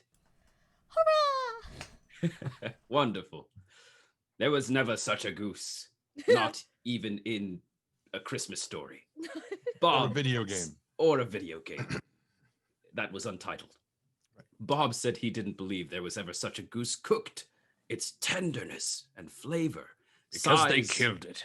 and cheapness and deadness were the themes of universal admiration. Eked out by applesauce and mashed potatoes, it was a sufficient dinner for the whole family. Indeed, as Mrs. Cratchit said with great delight, surveying one small atom of a bone upon the dish, they hadn't ate it all at last. Yet everyone had had enough, and the youngest Cratchits in particular were steeped in sage and oignon to the eyebrows. But now, the plates being changed by Miss Belinda, Mrs. Cratchit left the room alone, too nervous to bear witnesses, to take the pudding up and bring it in. Suppose it should not be done enough? Suppose it should break in turning out? Suppose somebody should have got over the wall of the backyard and stolen it while they were merry with the goose? A supposition at which the two young Cratchits became livid. All sorts of horrors were exposed. Hello. A great deal of steam. The pudding was out of the copper and made a wonderful noise that sounded like... Oh, I thought it was supposed to sing, but that's fine. Oh, Yeah. all right. It's singing in the copper. Oh, yes. When it comes out, it makes a ding sound. Okay. Right. It made something like that sound. I can't do a perfect Pick one. impression. A smell like a washing day. That was the cloth. A smell like an eating house and a pastry cook's next door to each other with a laundresses next door to that. That was the pudding. In half a minute exactly, Mrs. Cratchit entered, flushed, but smiling proudly, with the pudding like a speckled cannonball, so hard and firm, blazing in half a quartern of ignited brandy, and bedight with Christmas holly stuck into the top. It was very kind of her to flush. Yes, It was nice of her to always do flush. that. It was always flush. Don't ever. Oh, Don't leave a gift for the next person. oh, a wonderful pudding. I, Bob Cratchit said. Apparently this is me narrating now. And calmly, too, that he, back into third person, regarded it as the greatest success achieved by Mrs. Cratchit since their marriage. Mrs. Cratchit said that now the weight was off her mind. She would confess that she had had her doubts about the quantity of flour. Everybody had something to say about it, but nobody said or thought it was at all a small pudding for a large family. Any Cratchit would have blushed to hint at such a thing. At last, the dinner was all done. The cloth was cleared, the hearth swept, and the fire made up. The compound in the jug being tasted and considered perfect. Apples and oranges were put upon the table, and a shovelful of chestnuts on the fire. Then all the Cratchit family drew round the hearth in what Bob Cratchit called a circle. Geometry. And at Bob Cratchit's elbow stood the family display of glass, 2 tumblers and a custard cup, without a handle. Without a handle, treachery. These held the hot stuff from the jug, however. as well as golden goblets would have done, and Bob served it out with beaming looks, while the chestnuts on the fire sputtered and crackled noisily. Then Bob proposed, even though he was already married. A Merry Christmas to us all, my dears. God bless us. Which all the family re-echoed. Merry Christmas. Righto! And then Tiny Christmas Tim time. cried. Tiny Tim. Let me survive. God bless us, everyone. Said Tiny Tim, the last of all. He sat very close to his father's side, upon his little stool, and holding a microphone. Bob held his withered little hand in his, as if he loved the child. As if he loved the child. That's Yeah. It's a total lie. And this The was when- truth was far worse. Then he threw him in the fire. Time for more goose, And Martha. this is where just it gonna takes the say dark that. turn. Meat's back on the menu, boys. And wished to keep him by his side, and dreaded that he might be taken from him. That's the missing stave. Scrooge, who apparently was here, raised his head speedily on hearing his own name. Mr. Scrooge, said Bob. I'll give you Mr. Scrooge, the founder of the feast, The founder of the feast, indeed. cried Mrs. Cratchit, reddening. I wish I had him where I'd give him some piece of my mind to feast upon, and I hope he'd have a good appetite for it. My dear, said Bob, the children. Christmas Day, It should be Christmas Day, I am sure, said she. on which one drinks the health of such odious, stingy, hard, unfeeling man as Mr. Scrooge. You know he is, Robert. No one knows it better than you do, poor fella. My dear, was Bob's mild answer.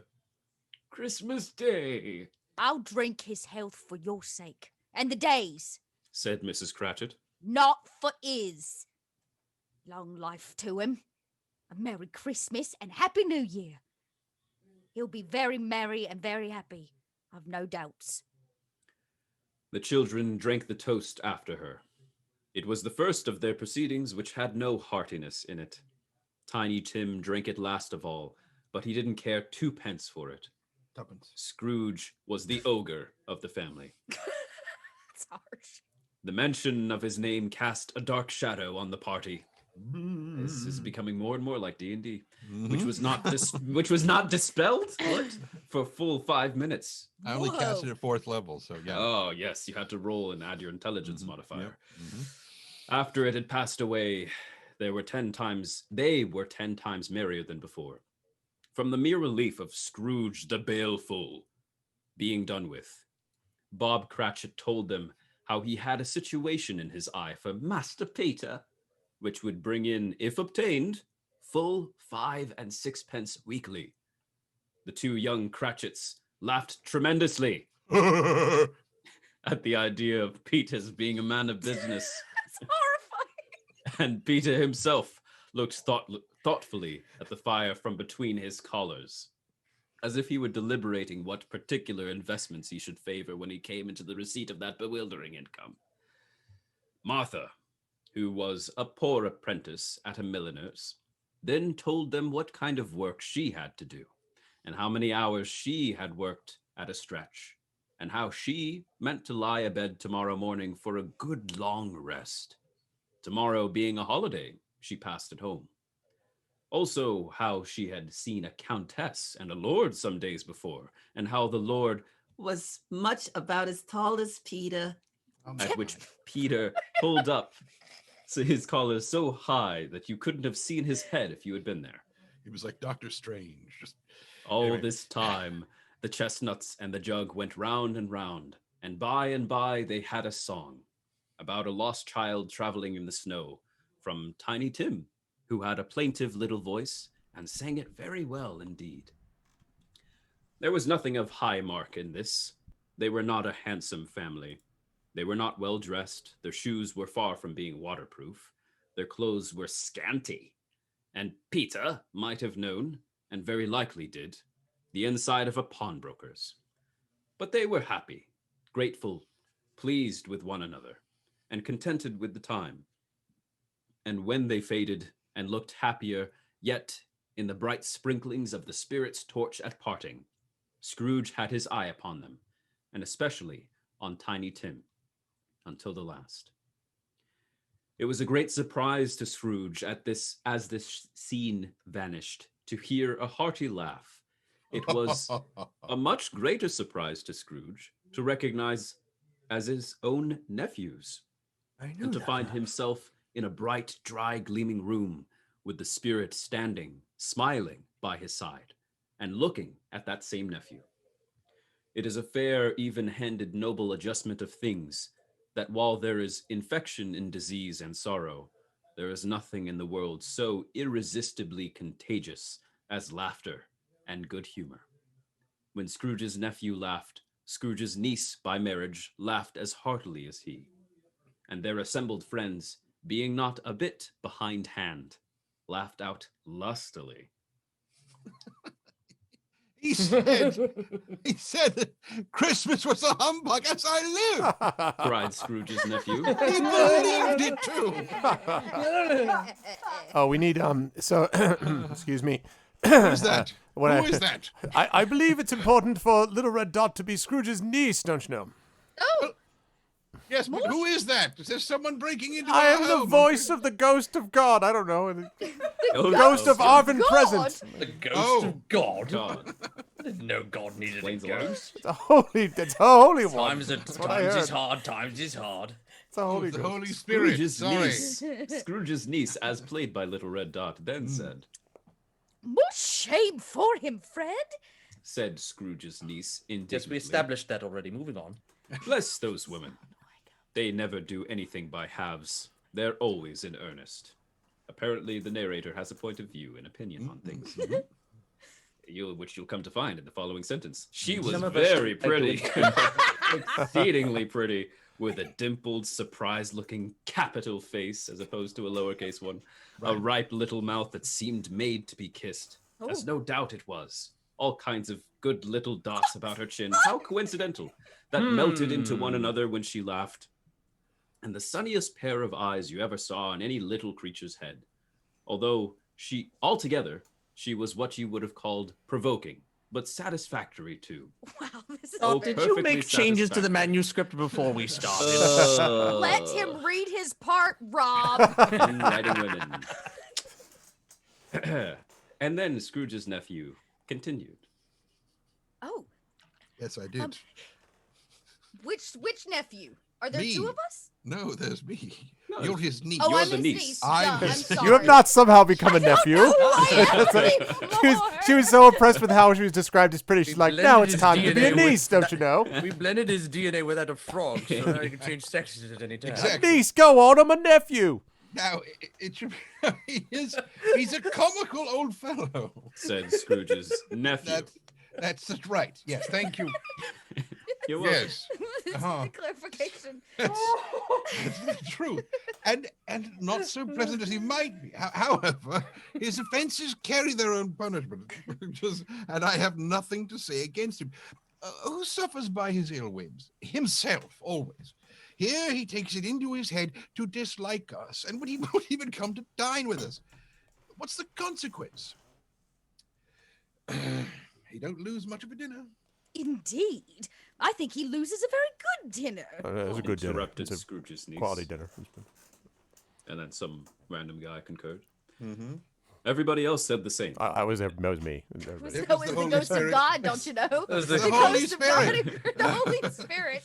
And they agreed. must be allowed to have been competent judges Mm. because they had just had dinner. Right. And with the dessert upon the table were clustered round the fire by lamplight. Well, I am very glad to hear it. Said Scrooge S. nephew. Because I haven't any great faith in these young housekeepers. What do you say, Topper? Topper clearly had his eye on one of Scrooge's niece's sister's Hey, uncle's nephew's Topper. brothers. Topper, focus. For What do he you answered say? that a bachelor was a wretched outcast who had no right to express an opinion on the subject. Whereat Scrooge's niece's sister, the plump one with the lace tucker, not the one with the roses, Oh, flushed. After tea, they had some music, as if it were a food. For they were a musical family and knew what they were about. When they sung a glee or catch, I can assure you. Especially Topper, who could growl away in the bass like a good one, and never swell the large veins in his forehead or get red in the face over it. But they didn't devote the whole evening to music. After a while, they played at forfeits, for it is good to be children sometimes, and never better than at Christmas, when its mighty founder was a child himself. True. There was first a game at Blind Man's Bluff, though. Bluff? Yes, Buff. Buff. That is blind man's buff, and we all know There- why they're blind. There has never been a single misprint or typographical error anywhere in this thing before, so it must be correct. Definitely blind man's buff. It is Blind Man's Buff, actually. It is but- as it is. It Like is. you know, Holy Spirit. I created it. No, sorry. I would know. I did a report on Oh. games. And I no more believe Topper was really blinded than I believe he had eyes in his boots, or snakes. Because the way in which he went after that plump sister in the lace tucker was an outrage on the credulity of human nature. Knocking down the fire irons, tumbling over the chairs, bumping up against the piano, smothering himself among the curtains. Wherever she went, there went he. He always knew where the plump sister was. He had her hunters marked. Wow. He wouldn't catch anybody else. If you had fallen up against him, as some of them did, and stood there, he would have made a feint of endeavoring to seize you, which would have been a reply to affront to your understanding, and would have instantly sidled off in the direction of the plump sister. Where? Which way did he go, George? Stop. Which way did he go? There it is. Here is a new game. Said Scrooge. 1/2 hour, Spirit, only one.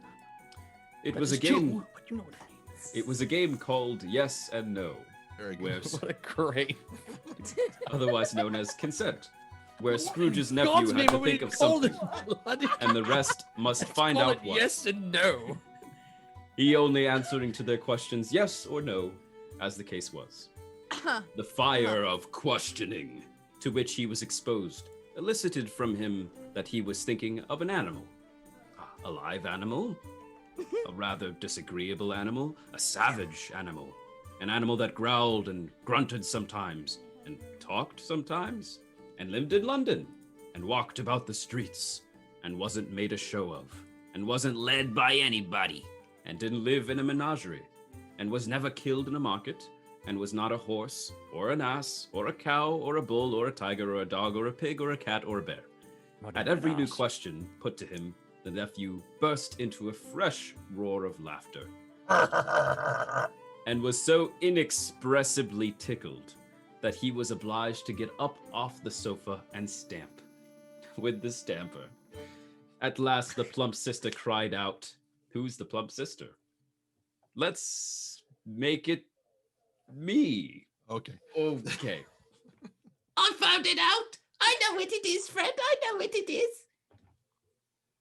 Oh, and then Fred. Who's Fred? What is it? Cried Fred. What is it? Cried no. Fred. What is it? Fred, cried Fred is the Fred? nephew. Sorry. Fred is the nephew. Oh, is it? All right. What is it? What is Cried it? Fred, the nephew. Said It's your everyone. Uncle Scrooge. Which it certainly was. Admiration was the sentiment, though some objected that the reply to, "Is it a bear?" ought to have been yes. Uncle Scrooge had imperceptibly become so gay and light of heart that he would have drank to the unconscious company in an inaudible speech. Curse that 3-word continuance. Yep. But the whole scene passed off in the breath of the last words spoken by his nephew. And he and the spirit were again upon their travels. Much they saw, and far they went, and many homes they visited, but always with a happy end. The spirit stood beside sick beds, and they were cheerful. On foreign lands, and they were close at home. By struggling men, and they were patient in their greater hope. By poverty, and it was rich. In almshouse, hospital, and jail, in misery's every refuge, where vain man in his little brief authority had not made fast the door and barred the spirit out, he left his blessing and taught Scrooge his precepts. Suddenly, as they stood together in an open place, the bell struck 12. Multiple bells struck 12. Scrooge looked about him for the ghost and saw it no more. As the last stroke ceased to vibrate, good timing, he remembered the prediction of old Jacob Marley, and, lifting up his eyes, beheld the eye of Sauron, a solemn phantom, draped and hooded, coming like a mist along the ground towards him. And so begins Stave 4, the final stave, the last of the spirits, as taking over for Zach is again trending as narrator of Stave 4. I will be playing, by the way, the Phantom, which has no lines.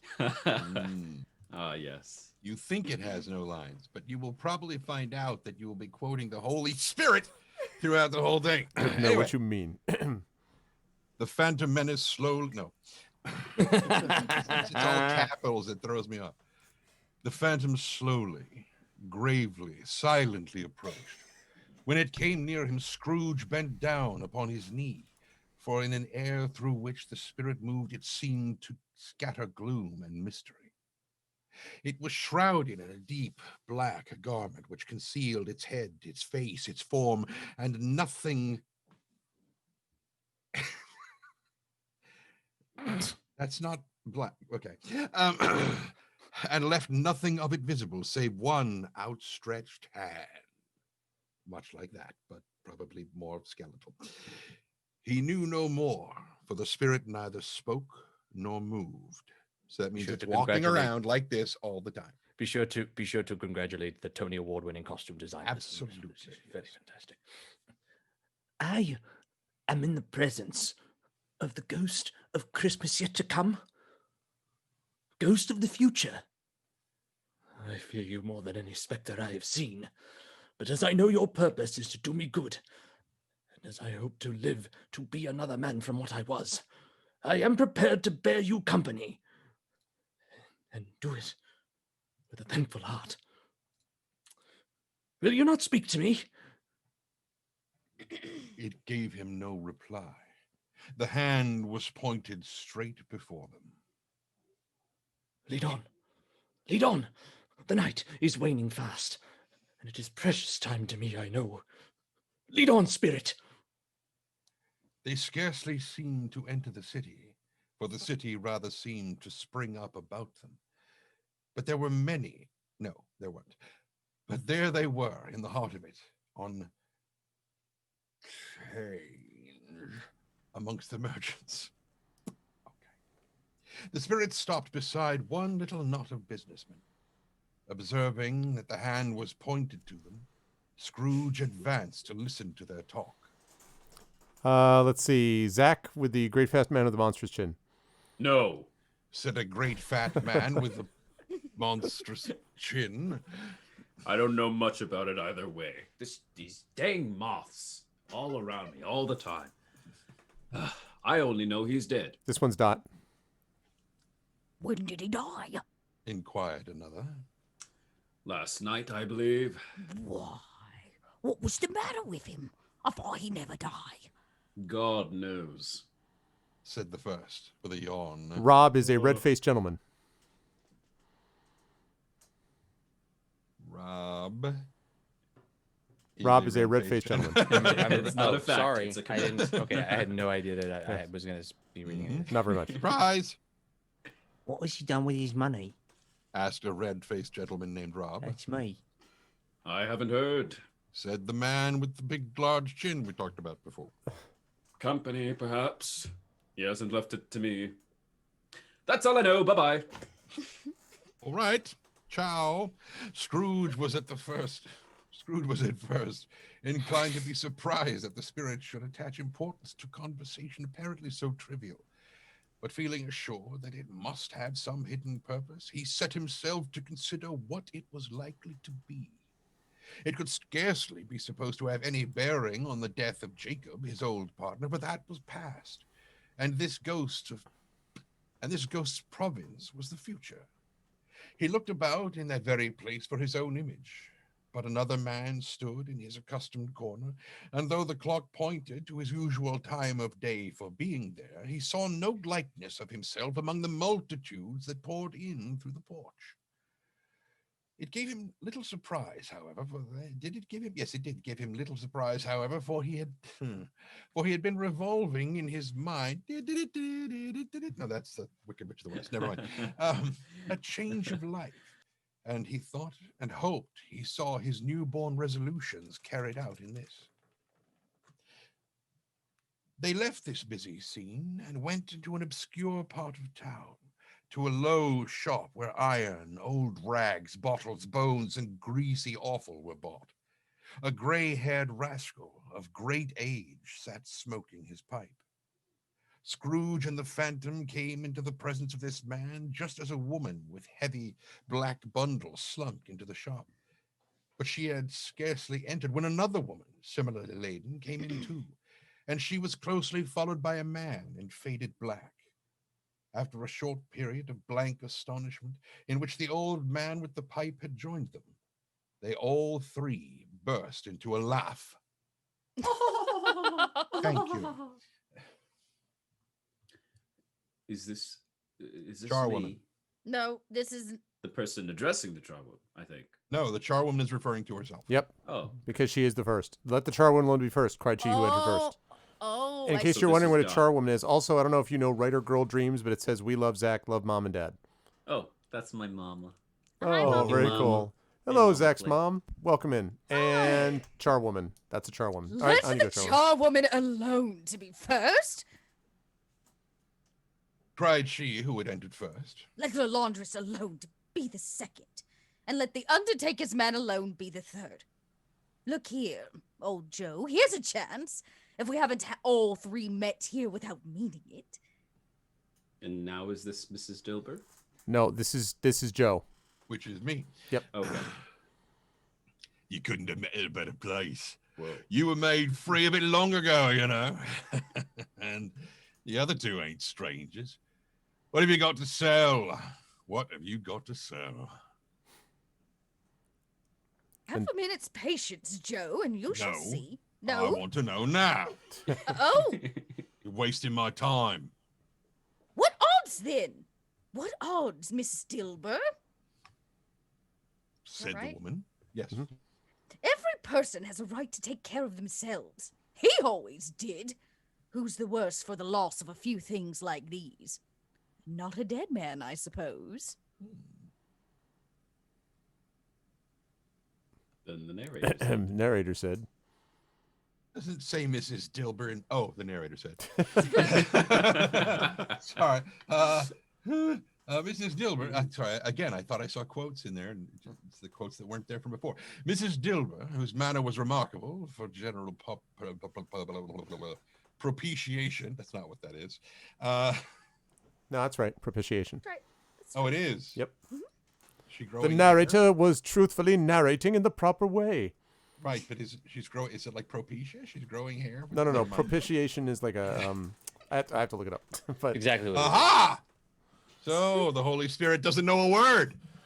listen, you want to get smoked? It's only I'm a gonna see what third there's- of the full trifecta. Where was I? Right. For general propitiation said, No, indeed, ma'am. Okay, I'm sorry. The propitiation is literally the action of propitiating. I'm like, are you kidding me? And then it says This is what appeasing. happens. It's appeasing. Get this, Tren, a narrator appeasing a god, spirit, or person. Appeasing a god. I'm just saying. so you're saying a god is a person. No, I'm saying you appease the You god. just said You a god.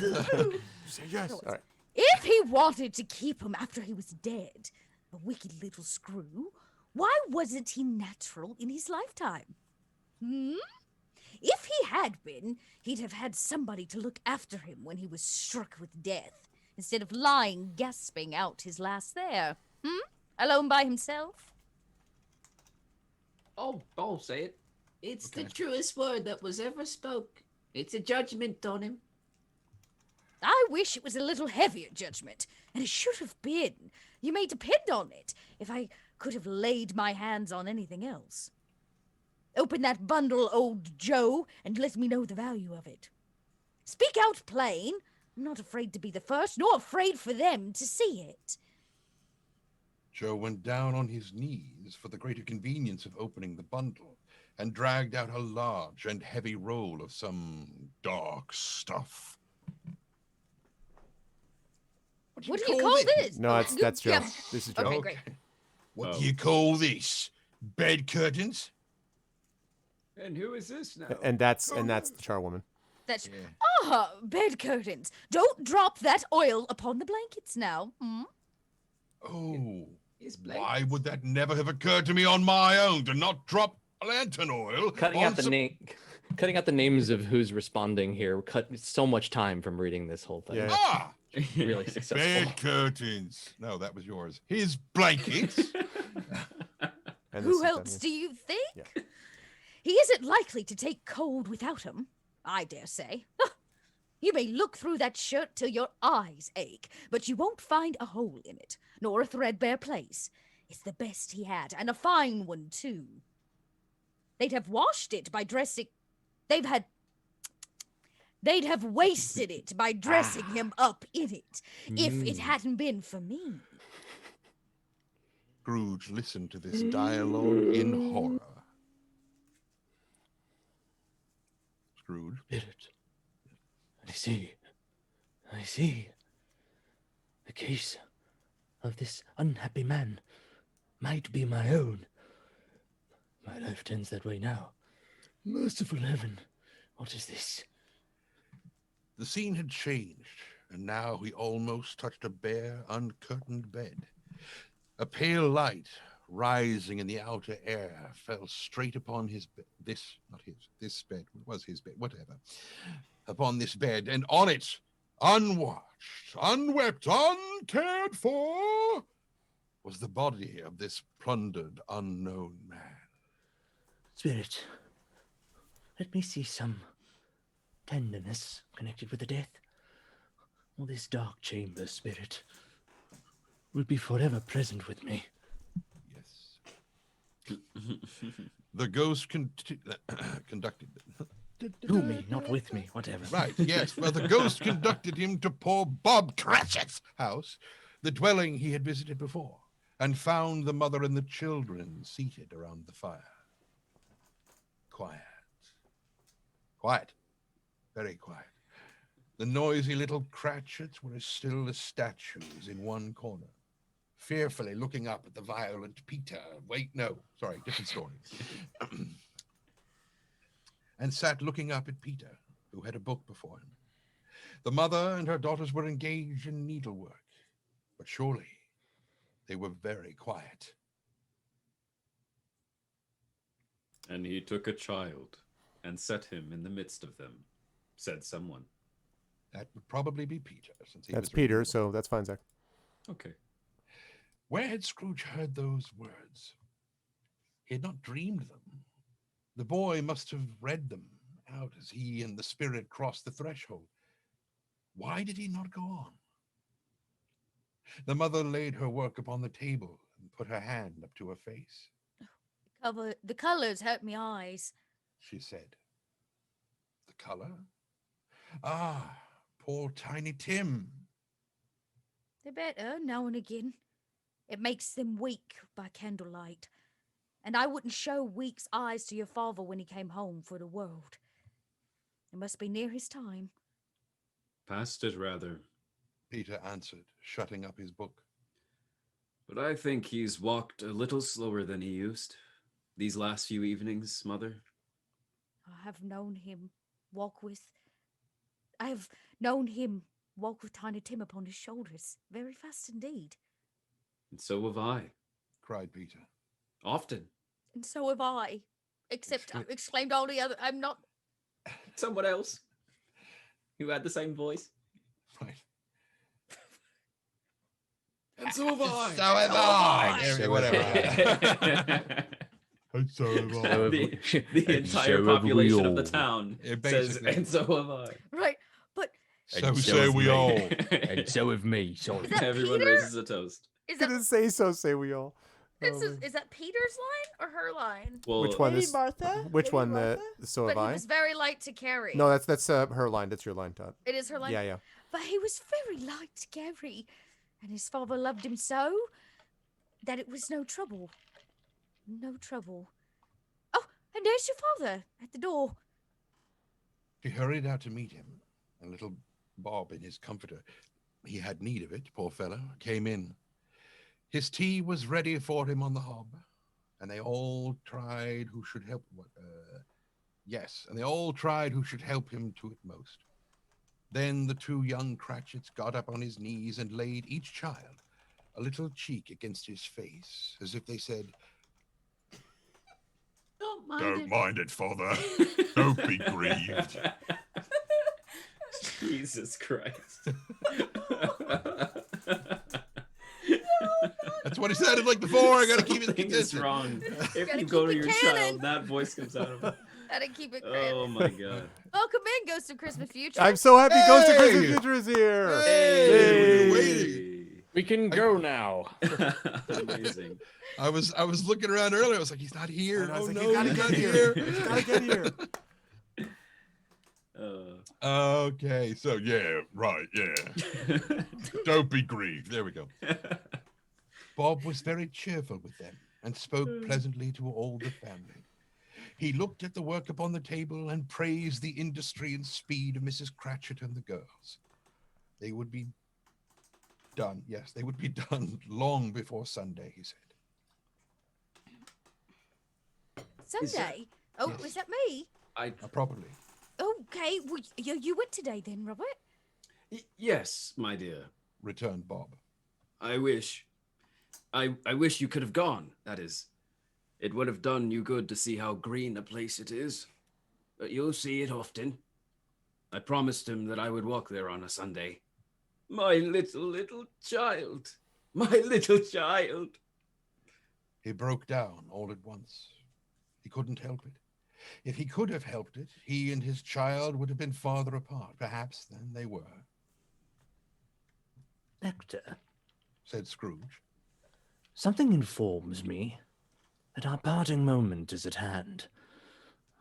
I know it, but I know not how.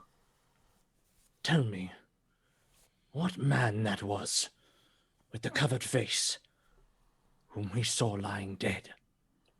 The ghost of Christmas yet to come conveyed him to a dismal, wretched, ruinous churchyard. The spirit stood among the graves and pointed down to one. Before I draw nearer to that stone to which you point, answer me one question. What in God's name is that sound going by?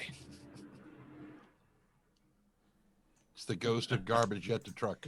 Yes, ghost of garbage yet to be Yet to delivered and truck. picked up, yes. Before I draw nearer to that stone to which you point, answer me one question. Are these the only shadows of the things that will be? Or are they the shadows of things that may be only? Still, the ghost pointed downward to the grave by which it stood. Men's courses will foreshadow certain ends, to which, if preserved in, they must lead. But if the courses be departed from, the ends will change. Say it is thus with what you show me. The spirit was as immovable as ever. Scrooge crept toward it, trembling as he went, following the finger, read upon the stone of the neglected grave his own name, Ebenezer Scrooge. Dun dun dun. What a twist! Am I that man who lay upon the bed No, Spirit, oh, no, no. Spirit, hear me. I am not the man I was. I will not be the man I must have been, but for this intercourse, why show me this? If I am past all hope, assure me that I yet may change these shadows you have shown me by an altered life. For the first time, the kind hand faltered. I will honor Christmas in my heart and try to keep it all the year. I will live in the past, the present, and the future. The spirits of all three shall strive within me. I will not shut out the lessons that they teach. Oh, tell me, I may sponge away the writing on this stone. Holding up his hands in one last prayer to have his fate reversed, he saw an alteration in the phantom's hood and dress. It shrunk, collapsed, and dwindled down into a bedpost. Yes, and the bedpost was his own. The bed was his own. The room was his own. Best and happiest of all, the time before him was his own, to make amends in. He was checked in his transports by the churches, ringing out the lustiest peals he had ever heard. How lusty. I know. Oh. Wow. Running to the window, he opened it and put out his head. No fog, no mist, no night. Clear, bright, stirring golden day. Very unusual for London at Christmas time.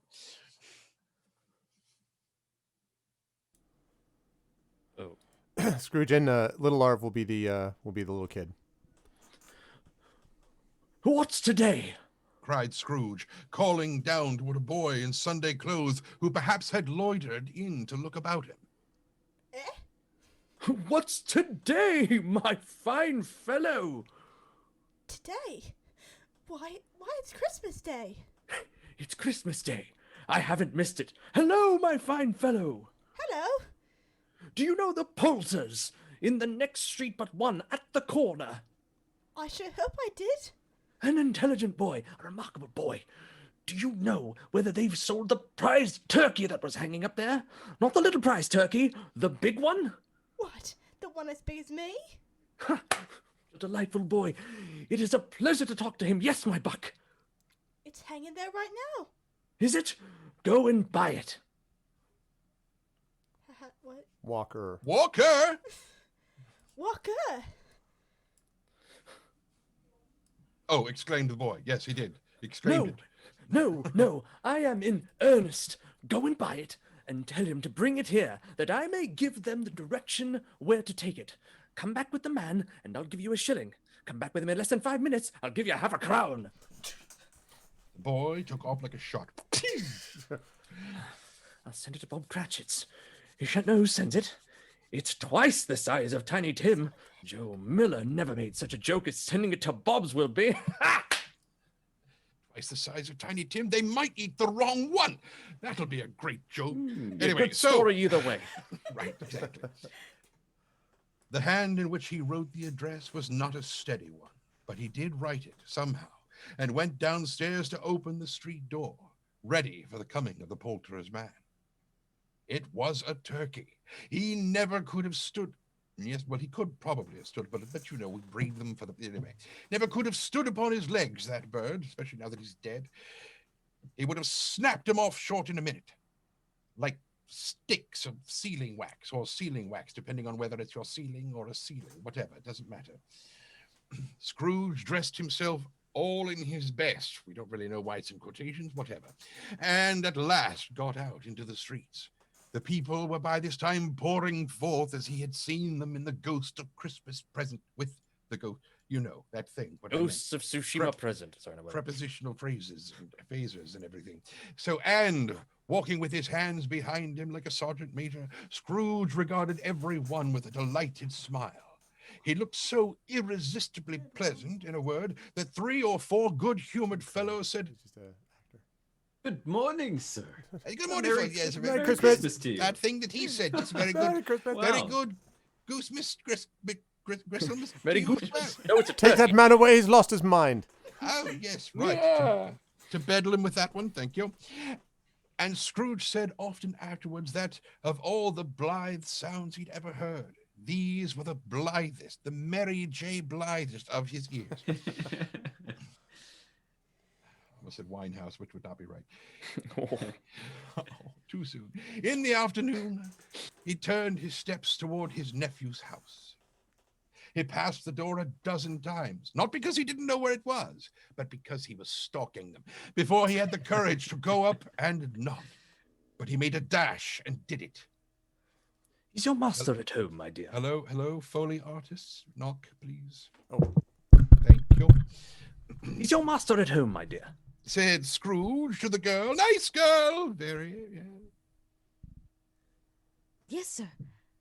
Where is he, my love? He's in the dining room, sir, with his mistress. He knows me. Said Scrooge with his hand already on the dining room lock. Don't go in here, my dear. Fred?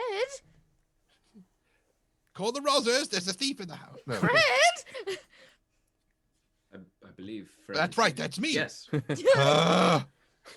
Talking to yourself again, Trent. Why, bless my soul, cried Fred. Who's that? That Tis horrible I. thing. Oh, sorry, go ahead. Tis I, your Uncle Scrooge. I have come to dinner. Will you let me in, Fred? No? Okay. No. No, then. No. I guess I'll just You leave. Bloody hell, Body I've learned snatcher. nothing. And here's my guest, the ghost of Christmas future. Well, he looks like he could use a meal. Anyway, let him in, let him in! For the love of God, let him in. It is a mercy he didn't shake his arm off. Really? Yes. Yeah, it's a random quotation mark for no reason. That's the narrator right there. Where? Right at the beginning where it says let him in. Yeah, that let him in. quotation It's- mark. it's- yeah, it's- Actually, it gets me every time if they, yeah, okay. Is it supposed to be there and it's missing one at the end of let him in, or is I it think not so. No, supposed it's not. to be there? In the beginning? It's not It's supposed not to supposed to be there. No, it's Okay, not supposed to be there. fine. Read more, Trent. Okay. Oh, yeah. Let him in. It is a mercy he didn't shake his arm off. He was at home in 5 minutes. Nothing could be harder. His niece looked just the same. So did Topper when he came. So did the plump sister when she came. So did everyone when they came. Wonderful party, wonderful games, wonderful anonymity, wonderful happiness. We have a problem with that word every year. I am not going to break tradition. Unanimity. Unanimity. Anemone. Unanimity anime today. Unanimity. See you, enemy. Wonderful phenomena. Wonderful unanimity. Ooh, Right. that's nice. Okay. Nice reading. It's nice. Wonderful happiness. Hey, that's the way they wrote it. That's the way I'm going to say it. Yes. But he was early at the office the next morning. Oh, he was early there. If he could only be there first and catch Bob Cratchit coming late, that would be a thing he had set his heart upon. And he did it. The clock struck 9. 9. 9. Oh, God. That's a, Oh. a dead Oh. clock. Oh. Sounded like you were beating a piece of wood. You Oh, would yeah, you that would was buy a like- cheap that was like- clock that Oh, miser. boy. You would not pay a lot of money for a good Yeah. clock. Uh-huh. No Bob. A quarter past. Thank you. No Bob. Bob was a full 18 and a half minutes behind his time. Scrooge sat with his door wide open that he might see him come into the tank. Bob's Bob's your uncle? What? no, but his hat was off That's it. before he opened the door. His comforter too. He was in his he was Wow. That's not. No. Not a good idea. Oh yeah. Gotta get that Yeah. sentence right. Do No. not Not Not a sleep white in comforter an anymore. Oh. Mr. Dickens, wherever So you are, that's I so funny. apologize on behalf of Howdy all. ho. Oh, don't do that. Oh, man. He was on his stool in a jiffy, driving away at his pen. I bet he was. As if he were trying to overtake 9 o'clock. Hello. That is not a growl. Hello. That's better. Growled Scrooge in his accustomed voice, so near as he could feign it. What do you mean by coming here at this time of day? I'm very sorry, sir. I'm behind my time. You are? Yes.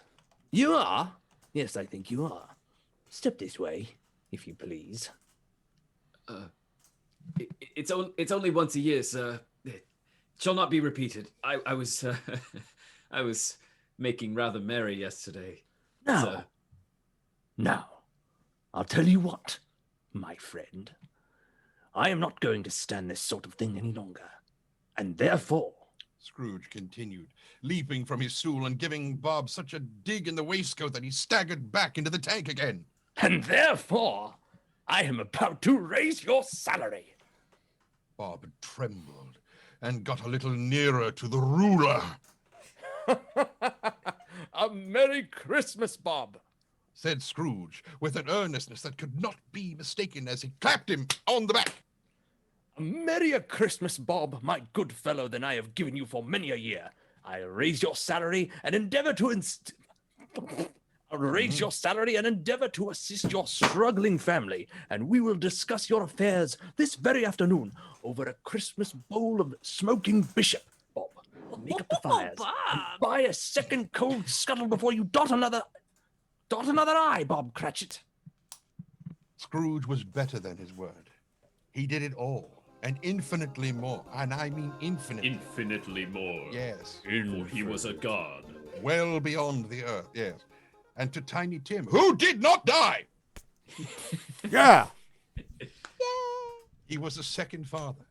He became as good a friend, as good a master, and as good a man as the good old city knew. Or the new city, because they kind of, grow and die and whatever. Or any other good, get that out of the way. Or any other good old city, town, borough, hamlet, Dion, Warwick, whatever. In the good old world, some people laughed to see the alteration in him because they thought he was, having a bit of a joke. No, it's fine because he was being genuine and everything. But his own heart laughed, which was really not healthy for it. And that was quite enough for him because it almost killed him once. He had no further intercourse with spirits because who really does that anymore? But lived in that respect upon the total abstinence principle. Ever afterwards. Even afterwards. Yeah, before, possibly. Even afterwards. Right. And it was always said of him, even long after his death, and the charwoman still stole his stuff because she's... Well, she's the charwoman. Right, I know. That he knew how to keep Christmas well. And he would have given her, in his new life, he would have given her his bed curtains anyway. If any man alive possessed the knowledge, may that truly be said of us, and all of us. And so, as Tiny Tim observed, God bless us, everyone. The Aeon. Yay! Merry Hanukkah. Yay! Almost 3 hours exactly on dot. Yeah, At least actually, on my Zoom call. and we started at 8:30 actually, so it really like 2.5. Was like, right out about the 2. Yeah. We My said back is just about done. So that was man, that was great. that was great. That It was was That was wonderful. it was great and some much needed. There was when you start doing the singing in the copper and everyone's just like, oh, I was just dying. I'm like, I would like to survive to make this Christmas if that's okay to everybody. Like it would be great if we finished the final end. through. Yeah, the final end to 2020 is that we're dead while reading Christmas Carol. Like that would just be. But Overcast. tremendous work as always by the amazing Arvocalists. And I can't. Also, what made it perfect is that freaking Ghost of Christmas Future showed up at the end. I'm like, yes, he showed up. Just in It's time. true. It happened. What's all this about no intercourse with spirits? Hey, listen, all right, I don't know what to tell you, but we got the ... in there. I'm like, yeah, that's how we're doing things. That's where the fun is. Woo! Oh man, it is absolute. Easy, Trent. You're gonna hurt something. Don't hurt yourself. Well, no, Don't hurt but yourself, you you're did gonna a hurt someone wonderful job. No. You're apprentice. When do Arv, I that join is the not hat true. to be part of, like, the Arv, that is badge? not true. Okay, She did not do a wonderful job. She did an amazing job. did an amazing You job. did serious work tonight. Yeah, did really well, sweetheart. Coming from, like, a professional. Yeah, she did super well, and the whole crew did really, really well. This was a lot of fun as always. You notice, by the way, this always happens that when we get to that one section, everyone sobers up a lot because it's just such a great section of the story. But before it and afterwards is a great amount of humor, and a lot of people have talked about how the Muppet Christmas Carol, it seems ridiculous. If you've ever watched Muppet Christmas Carol, a lot of it actually, leaving aside the Muppet part, isn't that far off from a lot of the sort of, messages that are presented by the actual story. Because again, they can kind of sober up. Plus, Michael Caine is in it, and I mean, there's that. The puppet of Christmas Future was absolutely insane. Yeah, really good, really good. So cool. But it was great from everybody. Everyone did a super great job, and I was super impressed, and I'm glad that we sorted out everything with Joe, Mrs. Dilber, and the washerwoman, and all of that good stuff. Yeah, it's been a busy year for us Holiday Spirits. I know. I would have been really, I would have understood, but I would have been sad. I'm glad that you were able to make it. It was really great. So I'm going to start, as usual, with the bottom of the column, which in this particular case, although usually Tren is right next to me in the column, but this time Tren is on the bottom of the column. And Tren, it was wonderful having you back for this guest appearance. Again, a tremendous Ghost of Christmas Present, wonderful narrator voice. And when you remembered that was you, Scrooge's nephew. Which, by the way, early on reminded me a lot of Icarus's voice. I just want to say, like, at least initially. And I was like, And then I kept drifting out of it, so you're saying I'm not consistent, right? Yeah, no, I didn't say that. Mini art, what did you say? What? Oh, okay, yeah, when we get to that. So, but yeah, great stuff, Tren. How'd you feel about our, having done many of these, how'd you feel about today? And now I can ask you where the people will see you next. Well, you could have asked me that before, too, but I just didn't say. Yes. Which was much earlier this morning for me. Let's see, how did I feel about this? I thought this was, barring or rather because of, our occasional breaks, and I don't mean the pause in the middle, just, kind of losing it a little bit. I can't blame it on this year, because every year we read this, we do that at some point. Yeah. We just kind of go a little loopy, and we kind of, and I think that it helps make it a little bit more zany. And I think if we were doing this like as a stage projection, we'd all know our lines like inside and out and everything. And so someday I'm gonna make Scrooge sound like that. Yes, that's next time I read Scrooge. That's how he's gonna. What's the thing? Note to self: never give Tren Scrooge again. Scrooge again. Yeah. That's the strategy. Right. But yeah, I had a tremendous amount of fun, as I had a suspicion that I would. I think one of the most difficult parts of this for me, aside from controlling my laughter when we really got loopy, was the fact that in the other room I can hear my housemate, who's decided that he's going to start DMing a group of our friends and one of the other players starting to talk on Discord, and listening to them and listening to you guys and losing track of which conversation I'm listening to was just awesome. Well, of course it's good versus undead. I mean, Tiny Tim was the thing with the stuff. You're not playing Tiny Tim, you're a Dragonborn, but you're reskinned as a Minotaur. What are you talking about? I don't know if you all saw, chat was kind of like, can we do a one-off, like, can we this one-off idea is a good one. You ought to follow up on it. I think that could be a very good idea. Where will people see me next year? Don't look for me until 2021 after this, I think. That's right, 2021. Well, happy holidays. I got to make it there. Happy Hanukkah, Festivus, Kwanzaa, Christmas, etc. Tren, thank you for everything.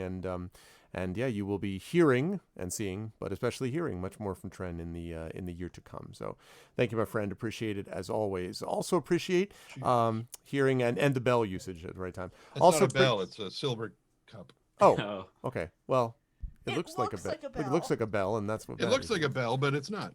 It's a silver cup. But still, it sounded good though. And it's got a little pentacle on the side. Oh, that's cool. It's a bell now. No, it's a bell. That's canon. Also wanted to say wonderful work from Zach. Zach, I was appreciating the Marley thing where we're like in and out of Matthew McConaughey by way of Tom Hiddleston or something. Hiddleston was cracking me up. You really got us into the Arvocalist spirit. It really was very much that way. Yes, we all very much enjoyed Marley McConaughey. It was good. All right. I was really digging it, and of course Fezziwig as well was great. How did you feel about your chance to do this for this is like what the third. This is the third time. I Okay. believe. Yeah.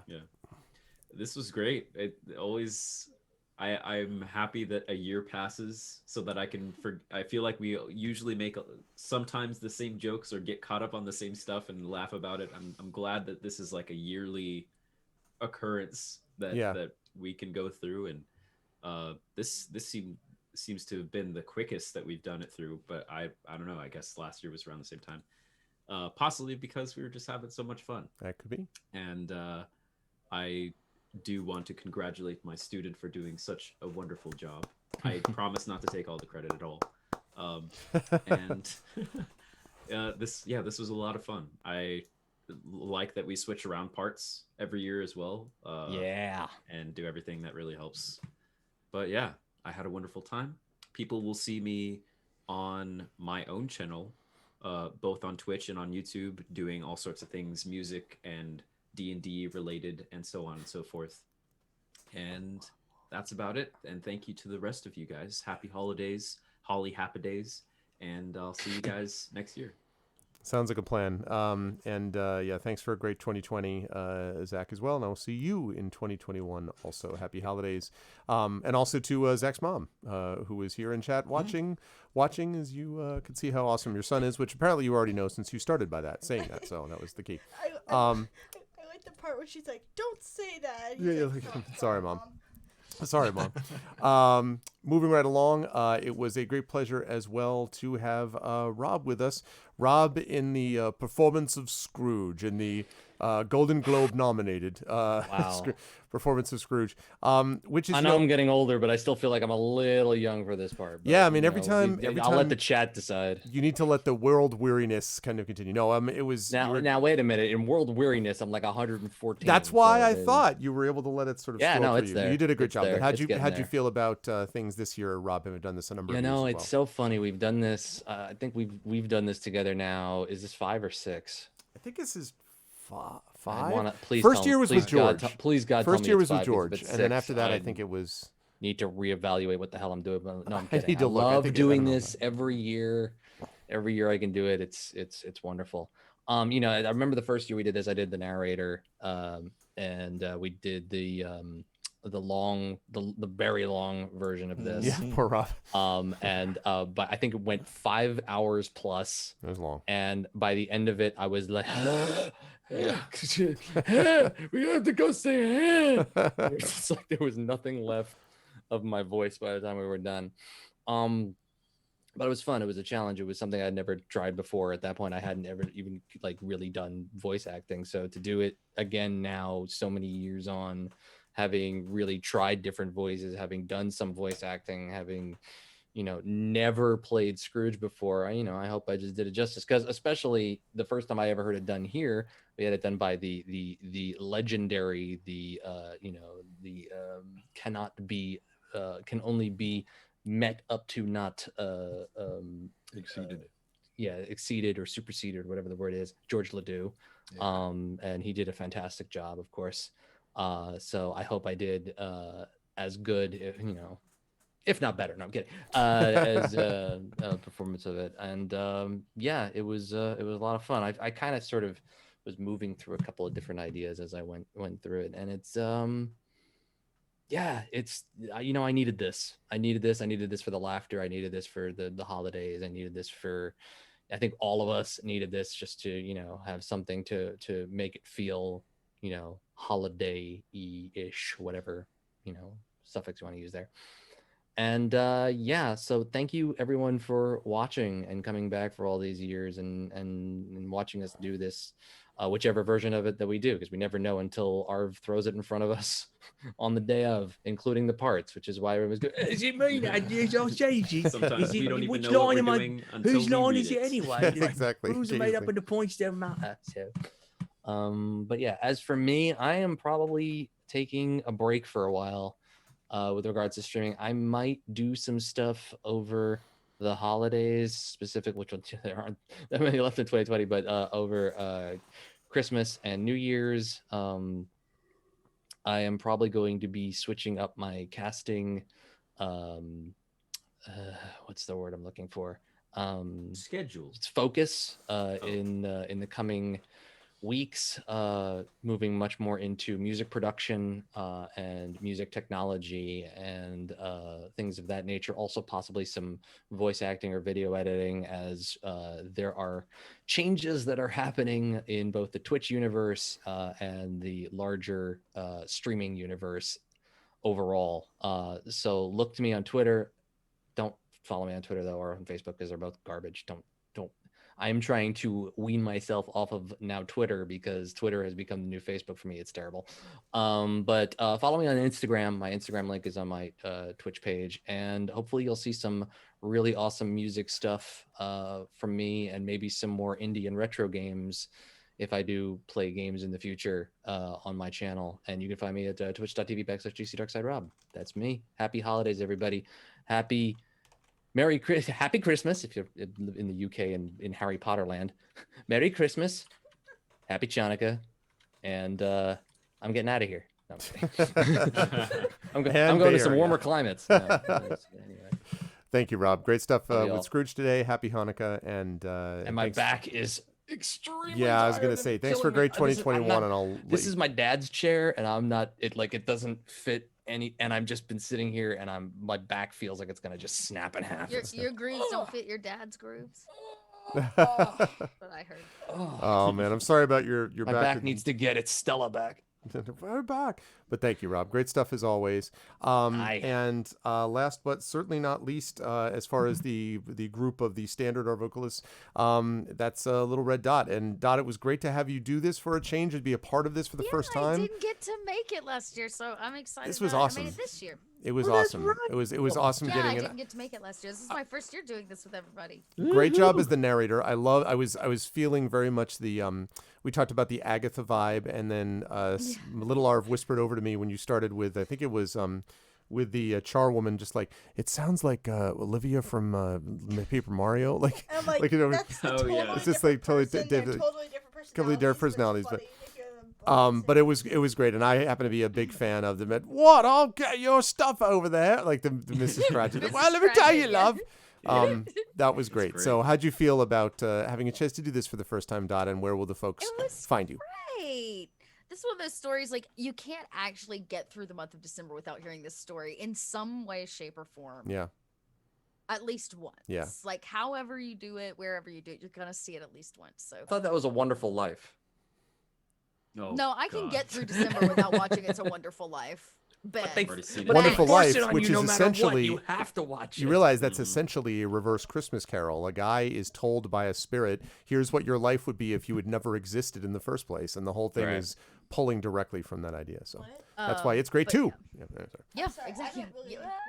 really Yeah, no, I think you've seen that. So yeah, I'm Dot. You can find me online. I do all kinds of things. I'm producing a lot of stuff right now for a lot of different places and a lot of different people. So find me online as Little Red Dot, mostly on my channel, mostly on Kobold Press. And I've got some cool things happening in the new year. So yeah. I'll be here doing this again in 2021. More Nice. vocalists, that's for sure. And I've got a couple charity streams coming up over the holidays, which I'm gonna highlight those instead of my own personal stuff, because like charity stream, y'all, 2020, y'all, little philanthropy, y'all. Mhm. Yep. I've definitely got one coming up this Sunday. World of Darkness is hosting a charity stream to support a COVID relief fund. So just much needed at this point in time. And then next week on the 23rd, we're doing a charity stream with Roll20 as well through Kobold Press. So keep an eye on, I guess, my social or my Discord or however you want to find the things that I do. And I'll be talking about those things there. You're definitely not going to want to miss the vampire one that's happening over on World of Darkness on the 20th, y'all, because I am breaking out all my latex for my vampire. All of it. When is that again? 20th? Just says it and stops, and it's like, 20th? What's the date? Yeah. So my new podcast, Stitch of Fate, is we've been asked to come do this charity stream, which is really cool. So our podcast is getting our first ever live stream, which is also that. So the 20th at 2 p.m. Eastern, World of Darkness, twitch.tv/World of Darkness. We'll be having that charity stream, and Yeah, it's called A Very Coterie Christmas Special. Oh, wonderful. It's gonna be fantastic, so we're very excited. Shut up, Light.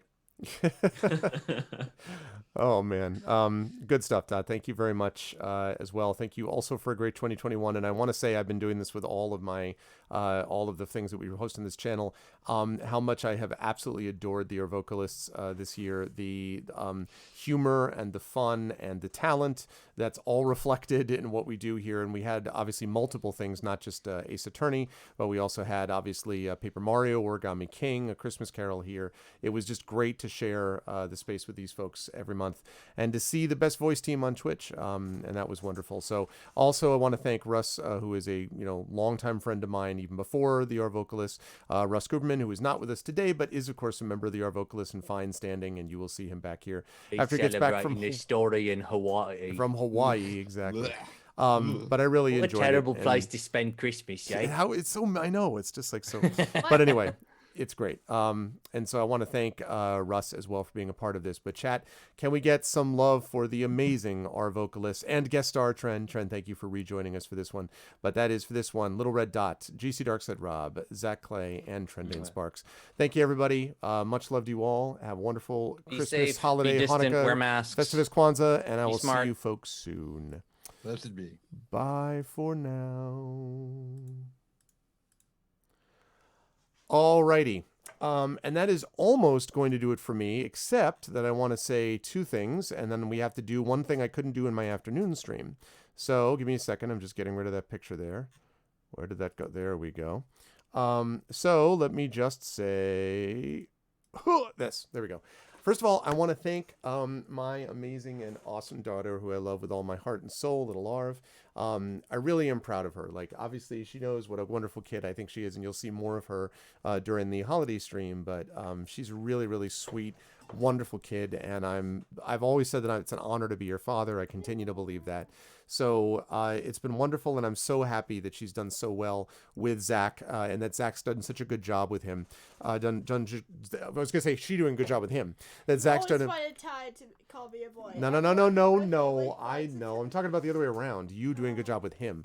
But Zach has done such a good job with her. She has done such a good job with him, and I'm really proud of her. So, Chad, I would appreciate if we got a little bit just to throw a few of the little Arvs. You're awesome. Maybe some hearts throw in there. Maybe some Arvany smugs, like emojis of me? Emoji. There's no emojis of you. There should be at least one of just my confusing. Just you, like emojis of those things. Yeah, I'm gonna do that chosen game vote in a minute, Triffid. Yeah. Just one expression of me being confused. So any hearts for little Arv, anything like that would be great. Yeah, there we go.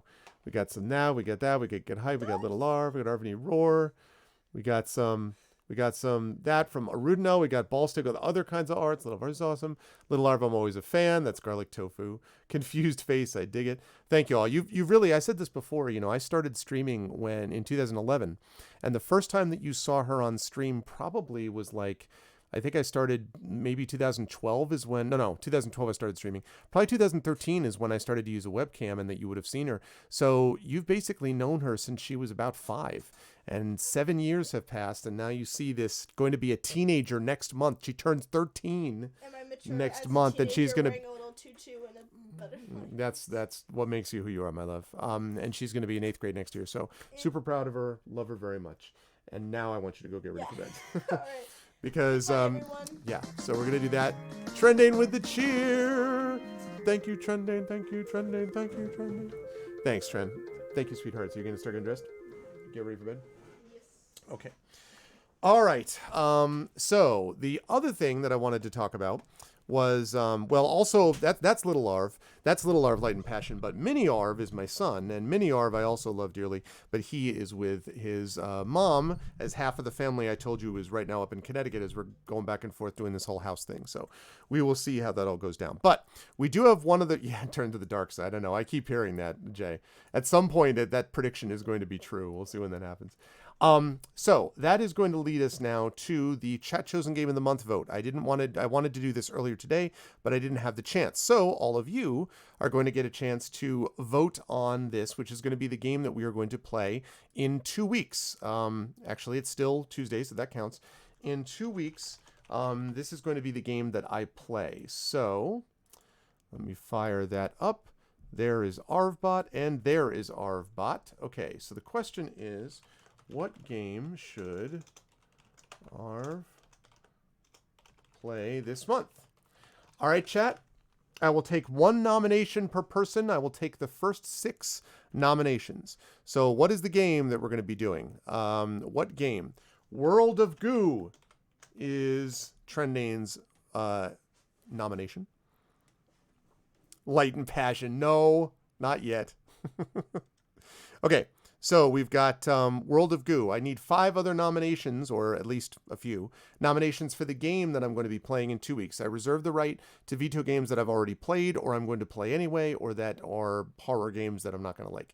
But otherwise, I will try to adhere to the will of chat. And I can play Game Boy, I can play Sega Genesis, I can play Nintendo 64, I can play Super Nintendo, I can play the original Nintendo, I can play Game Boy Color and Advance as well. I can play technically Wii U or Virtual Console from there. I can play in Television too. I can play Nintendo Switch, PS4, or PC.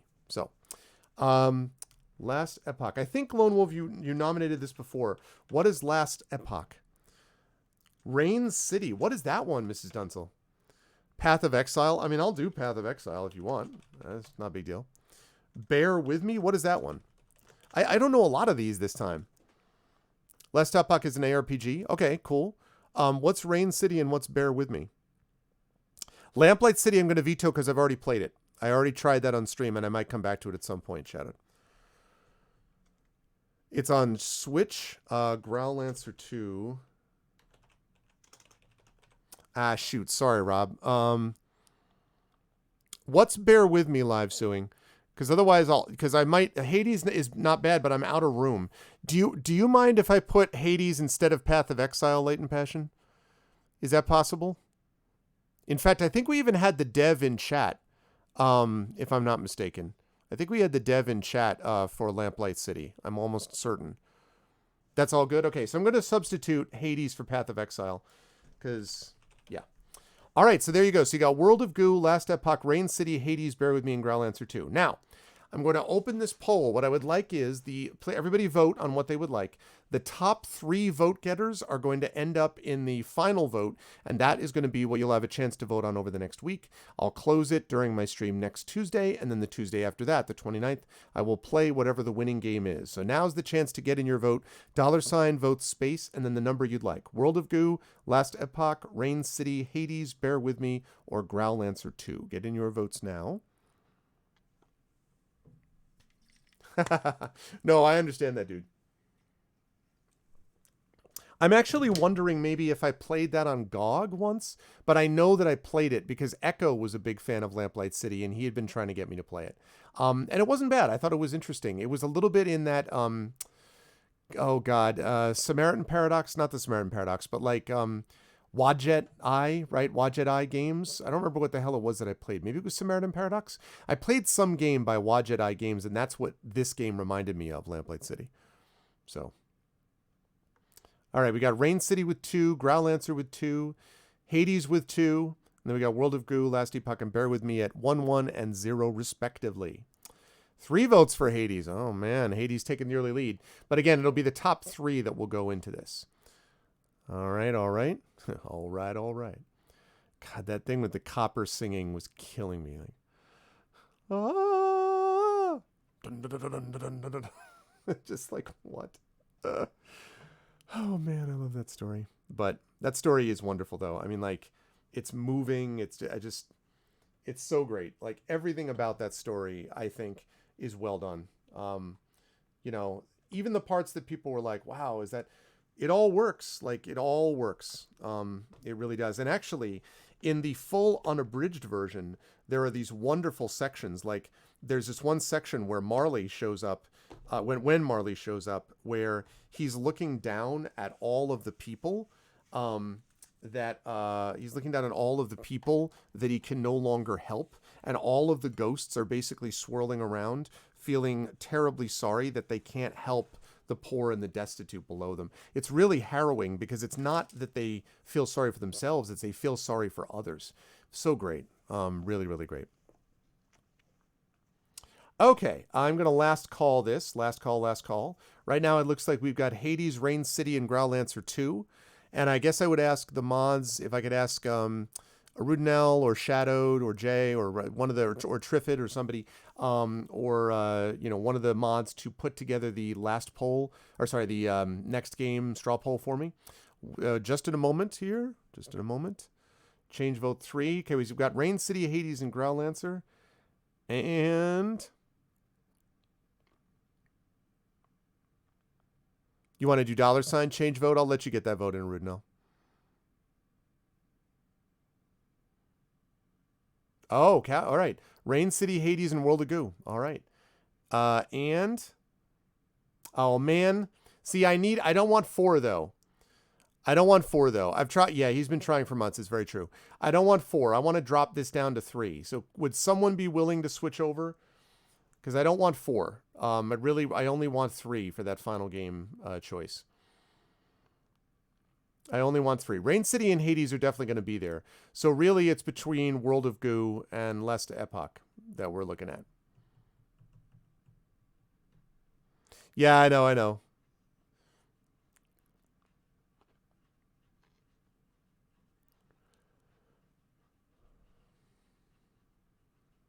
Okay. So we got Hades, we got Rain City, and we got World of Goo. Going once. Going twice. All right. Vote is closed. World of Goo, Rain City, and Hades. Those are your 3 choices. Good stuff. So Rain City is a point-and-click adventure. I know what World of Goo is basically, and I certainly know what Hades is. But is that the case? Rain City is like point-and-click, you guys said? Which is cool. I was just curious.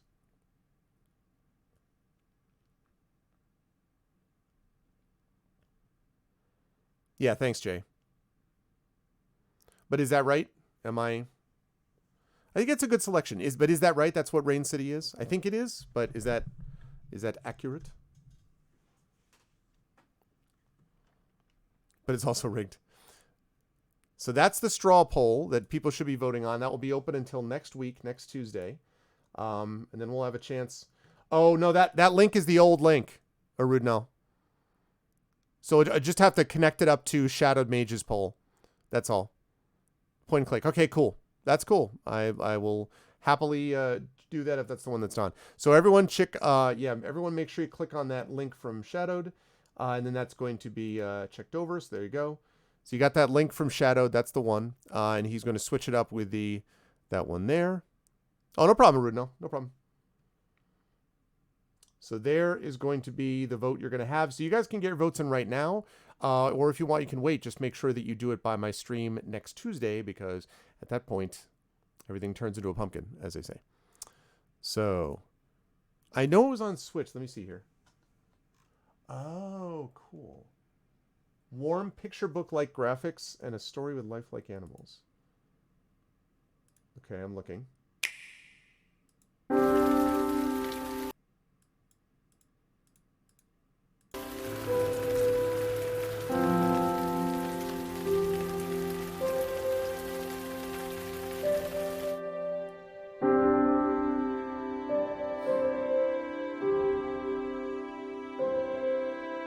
You know what this reminds me of a little bit is oh god, is it Machinarium?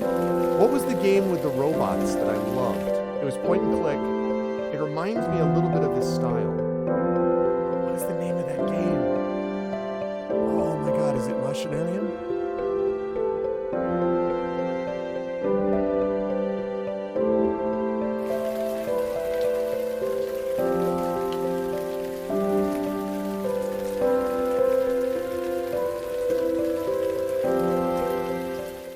Very cool.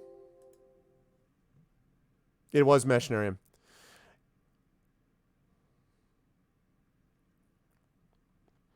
Yeah, again, Switch continues to hit it out of the park, man. They really do. I like PS4, I like a lot of the other consoles, but Switch has been, I think, just absolutely on point. Their big games have worked really well. They've been able to port a ton of stuff. it's just it's a complete triumph, that console. They have done so much well with it. And it really has been a renaissance of independent games on consoles. You know, a lot of the best things I played, Golf Story was awesome on that game. Axiom Verge was awesome on that game. I played a little bit of Owlboy. A lot of these games that were sort of smaller and sometimes quieter, but in any case, you know, different, really, really played out nicely on that game. So I really am really, and Cat Quest, yeah, another good example, Jay. Cat Quest, I just really impressed with how well they did with that game, with how well they did with that console. It was great. Yep. And Untitled Goose Game. Now, some of these games can also be played, of course, on other systems, but there's some of these things, like I felt like Untitled Goose Game completely felt like a Switch game. Like, it completely feels that way, even if you can play it on other stuff. But it's so great. And, you know, other games I played off stream, Ring Fit, for example, that I've been playing some with Little Arv, which has been good for, you know, keeping one fit and fiddle, etc. Fit as a fiddle. That's been great. So, yeah. I've been a big fan of all that. It's a great console. Okay. Oh, it's just broken?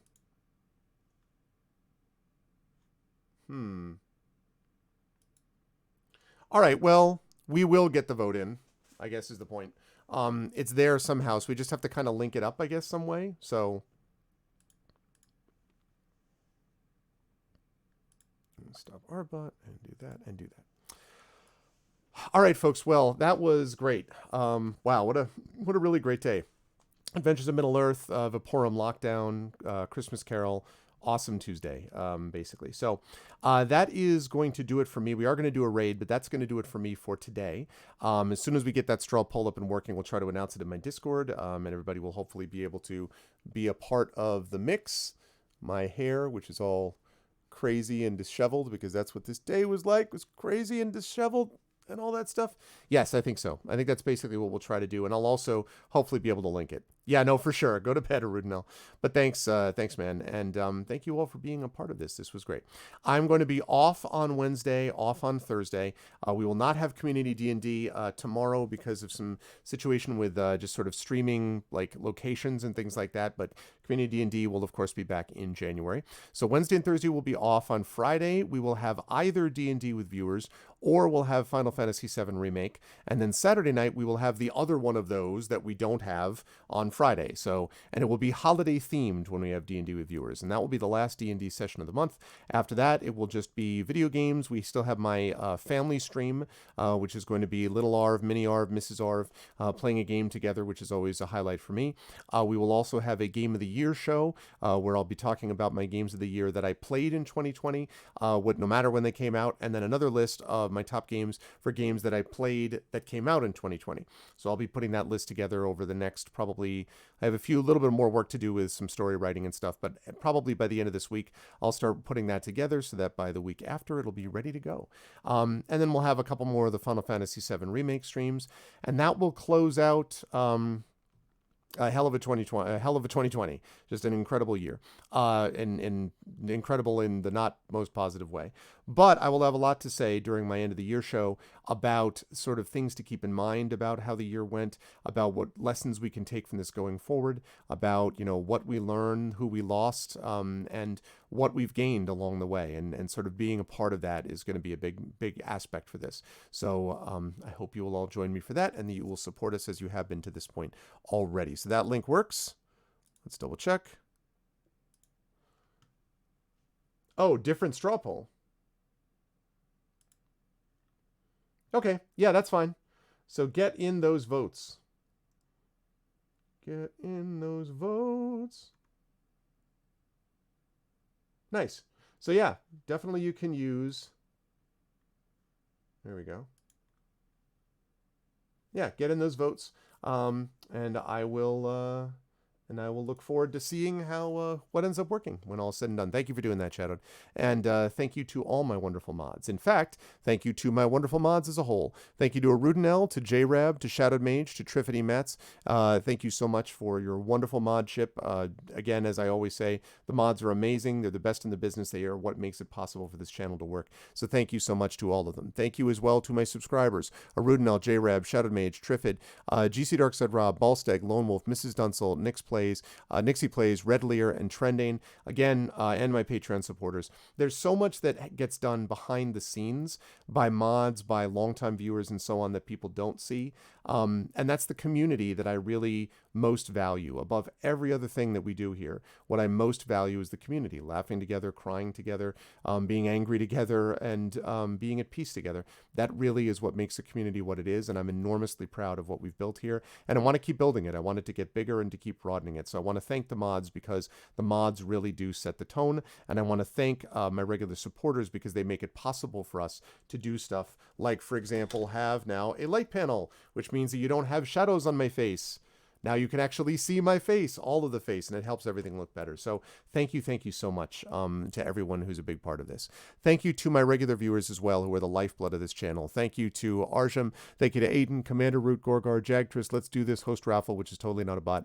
Thank you to Light and Passion, Live Suing, Raiden, Silly Gnome, Tauntoms, You Christensen, Uncle Elias, V&K, Valerian Gamer, Virgo Praz, Wenchkin. Thanks to everyone who came by. Thank you as well to Ghost of Christmas Future, just because it really made it feel like it was part of it. It just felt like it fit the tradition, that we had Ghost of Christmas Future back. So thank you everybody so much for being a part of this wonderful event tonight, and being a wonderful part of the channel all the way through. And let me see, just to make sure I get that set and ready. We are going to do a raid today, and the raids are very simple. Yeah, it makes a big difference if you do this. That's the oh my god. And then this is the more rational, that's the more rational thing. Like technically that, see, I think is a little overexposed. So that's why somewhere around there is about right. But it makes a difference, because otherwise, your shadows are here, and that's even with my light up there. But as long as I've got this hat on, I have those shadows, except when I have this panel. So yeah, so thank you for making that possible. I really appreciate all of my viewers, and we are going to do a raid. Raids are very simple. If you are not a sub, you're going to do this. The Arvocalists have landed, followed by Twitch raid. Lowercase Twitch, uppercase R, lowercase AID. If you are a sub, you're going to do this. Arvocalists have landed, followed by Twitch raid, lowercase Twitch, lowercase Twitch, uppercase R, lowercase AID, and then Arvany Roar. You can throw in some Arvany Hypes, Arvany Smugs, Arvany Woes, Arvany Whats, etc., Arvany Witches, all of those Arvanys. You can do all of that when you are brought over automagically to wherever we're going to raid, hopefully bringing with you the Christmas spirit, the spirit of the holidays. And I firmly believe, again, that even if you do not celebrate Christmas, even if you don't celebrate any holiday at all, that you certainly can bring the feeling of warmth and community that you get from an experience like we had tonight. That's the kind of thing I hope will warm you and that you can pass on. I believe that community sort of stuff spreads. I believe that community work spreads. I believe that positivity spreads. And I think if we do this with each other, then we can do it with people outside in our so-called everyday lives outside of this channel. And I hope that's what you will be able to do as well. So I'm going to have us raid. Let me double check and see who it's going to be.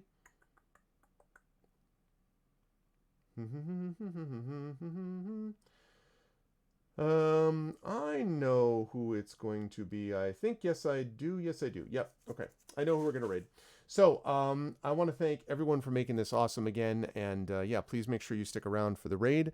But I'm going to get on out of here. I will see you folks again on Friday, either for D&D with viewers or, as I said, for Final Fantasy VII Remake. And then Saturday we'll do the other one of those. And I should have more details by that point about what the plans are in terms of when and where we're moving, and like we'll be able to make any new advancements in terms of putting on offers on houses and all that kind of good stuff. So that's all moving forward, and soon we'll be able to, have more details about it. But in the meantime, I want to thank everyone for being a part of this.